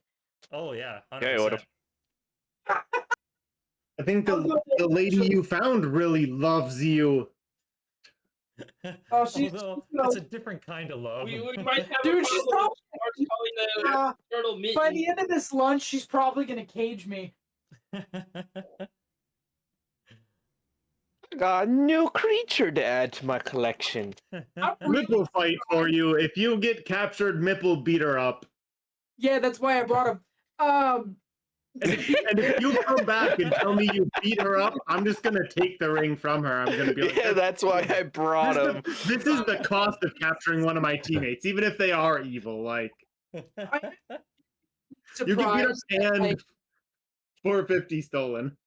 I am genuinely surprised that like Lucius didn't try to come along as well, just to like learn what the fuck is wrong with Turtle. I mean, I still. Well, everyone technically kind of kinda just left split that, up. But yeah. Yeah, everybody split up just to shop, essentially. Well, we all met up at the magic shop, and everyone knew that I was going to have lunch with her and negotiate, and like, I'm just surprised Oh. that no one There's still insisted on learning what I know, because I haven't told anybody what's wrong with I me yet. know. You haven't. No, it's just- I just My haven't gotten that moment. my cloak is just getting drenched with goop. Goopy. The goop. You have It's the the- Kurami has prestidigitation. You'll be fine. Yeah. I probably cleaned you off when I noticed it. Like, it cost me nothing. It's, She was like, gross. I cleaned Yeah, you. Yeah, probably. you guys are gonna have to change was- your names from Blightwardens to like Goopy Goopers. Goopy Okay. goopers. Our Goop mascot, wardens. Goopy, Koopy. Yeah. the like dripping tarantula. Tripping tarantula. This is good stuff. For a shop session, I think it went over pretty well. Yeah, I Yes, think it was pretty good. It went well. Great times, Hell great times. Then we'll see Um, what Sebastian makes us. We have no yes. idea what the fuck's going on with Cormac. Yes. Yeah, so 2 weeks I will not be here. Yeah. I will not be here, so Boo! no session in 2 weeks. We can, Feel free to we use can- that time to still meet if you guys want to go through, you know, what and I'm giving like free reign. Like I might come up with a cost too, but we can always work that out. But I do need that item. It is fairly important. but yeah, feel free to design it however you like. Feel free to move. Like the only thing that I say is when it comes to the here, I'll pull it back up. And When frankly, it comes it's to the actual building itself, like anything inside can be rearranged. It's just the wall, the outer wall has to be the same. yeah, we Yeah. can't dig under the street. I figured. I mean, the basement, I mean, I guess, because there was talk about there is a grate right here that you guys could potentially have, like, that be a secondary entrance to, like, the sewer. Secret base. connected So- directly to Cormac's room, of course. So, like, Don't that or is the a or a possibility. hallway. There could be an additional cost for that as well. If we're gonna but- have our stairs right here, we're gonna have to have a hallway over here or something like that to get around. True. Well, I mean, in the end, there's one bedroom already on the main floor, and we can take one of the beds out of it and make it a single instead of a double. Yeah. But Yeah. the only people we don't need rooms for are me and Mip. We will need a room for Sebastian though. Yeah. Yeah. I'm Yeah, gonna don't forget get about one out. Sebastian. Really, I Yeah, don't we need to mind. give him a room too. I He's don't out. mind putting him on the main floor because then he's right by the kitchen and right by food and cleaning Same. and everything he needs to do. Whereas we can have the privacy for the entire party of the downstairs to ourselves. Secret base. Exactly. Secret tunnel. Until you But he guys can get become famous You're enough gonna- to own a castle. it because he's right, Yeah. and then we can have our private areas downstairs. Or you steal I'm it. And then gonna when we're go gone, we now, could rent out our He is out there on the grind. I Right, guess we space. give him a room. What was that, Vector? I'm gonna go now. So Okay. Bye. Thanks for joining. Bye. Good night. Everyone on Yeah, Twitch. thank you. Bye. That was fun. Thank you so much for Bye. joining another episode. everyone.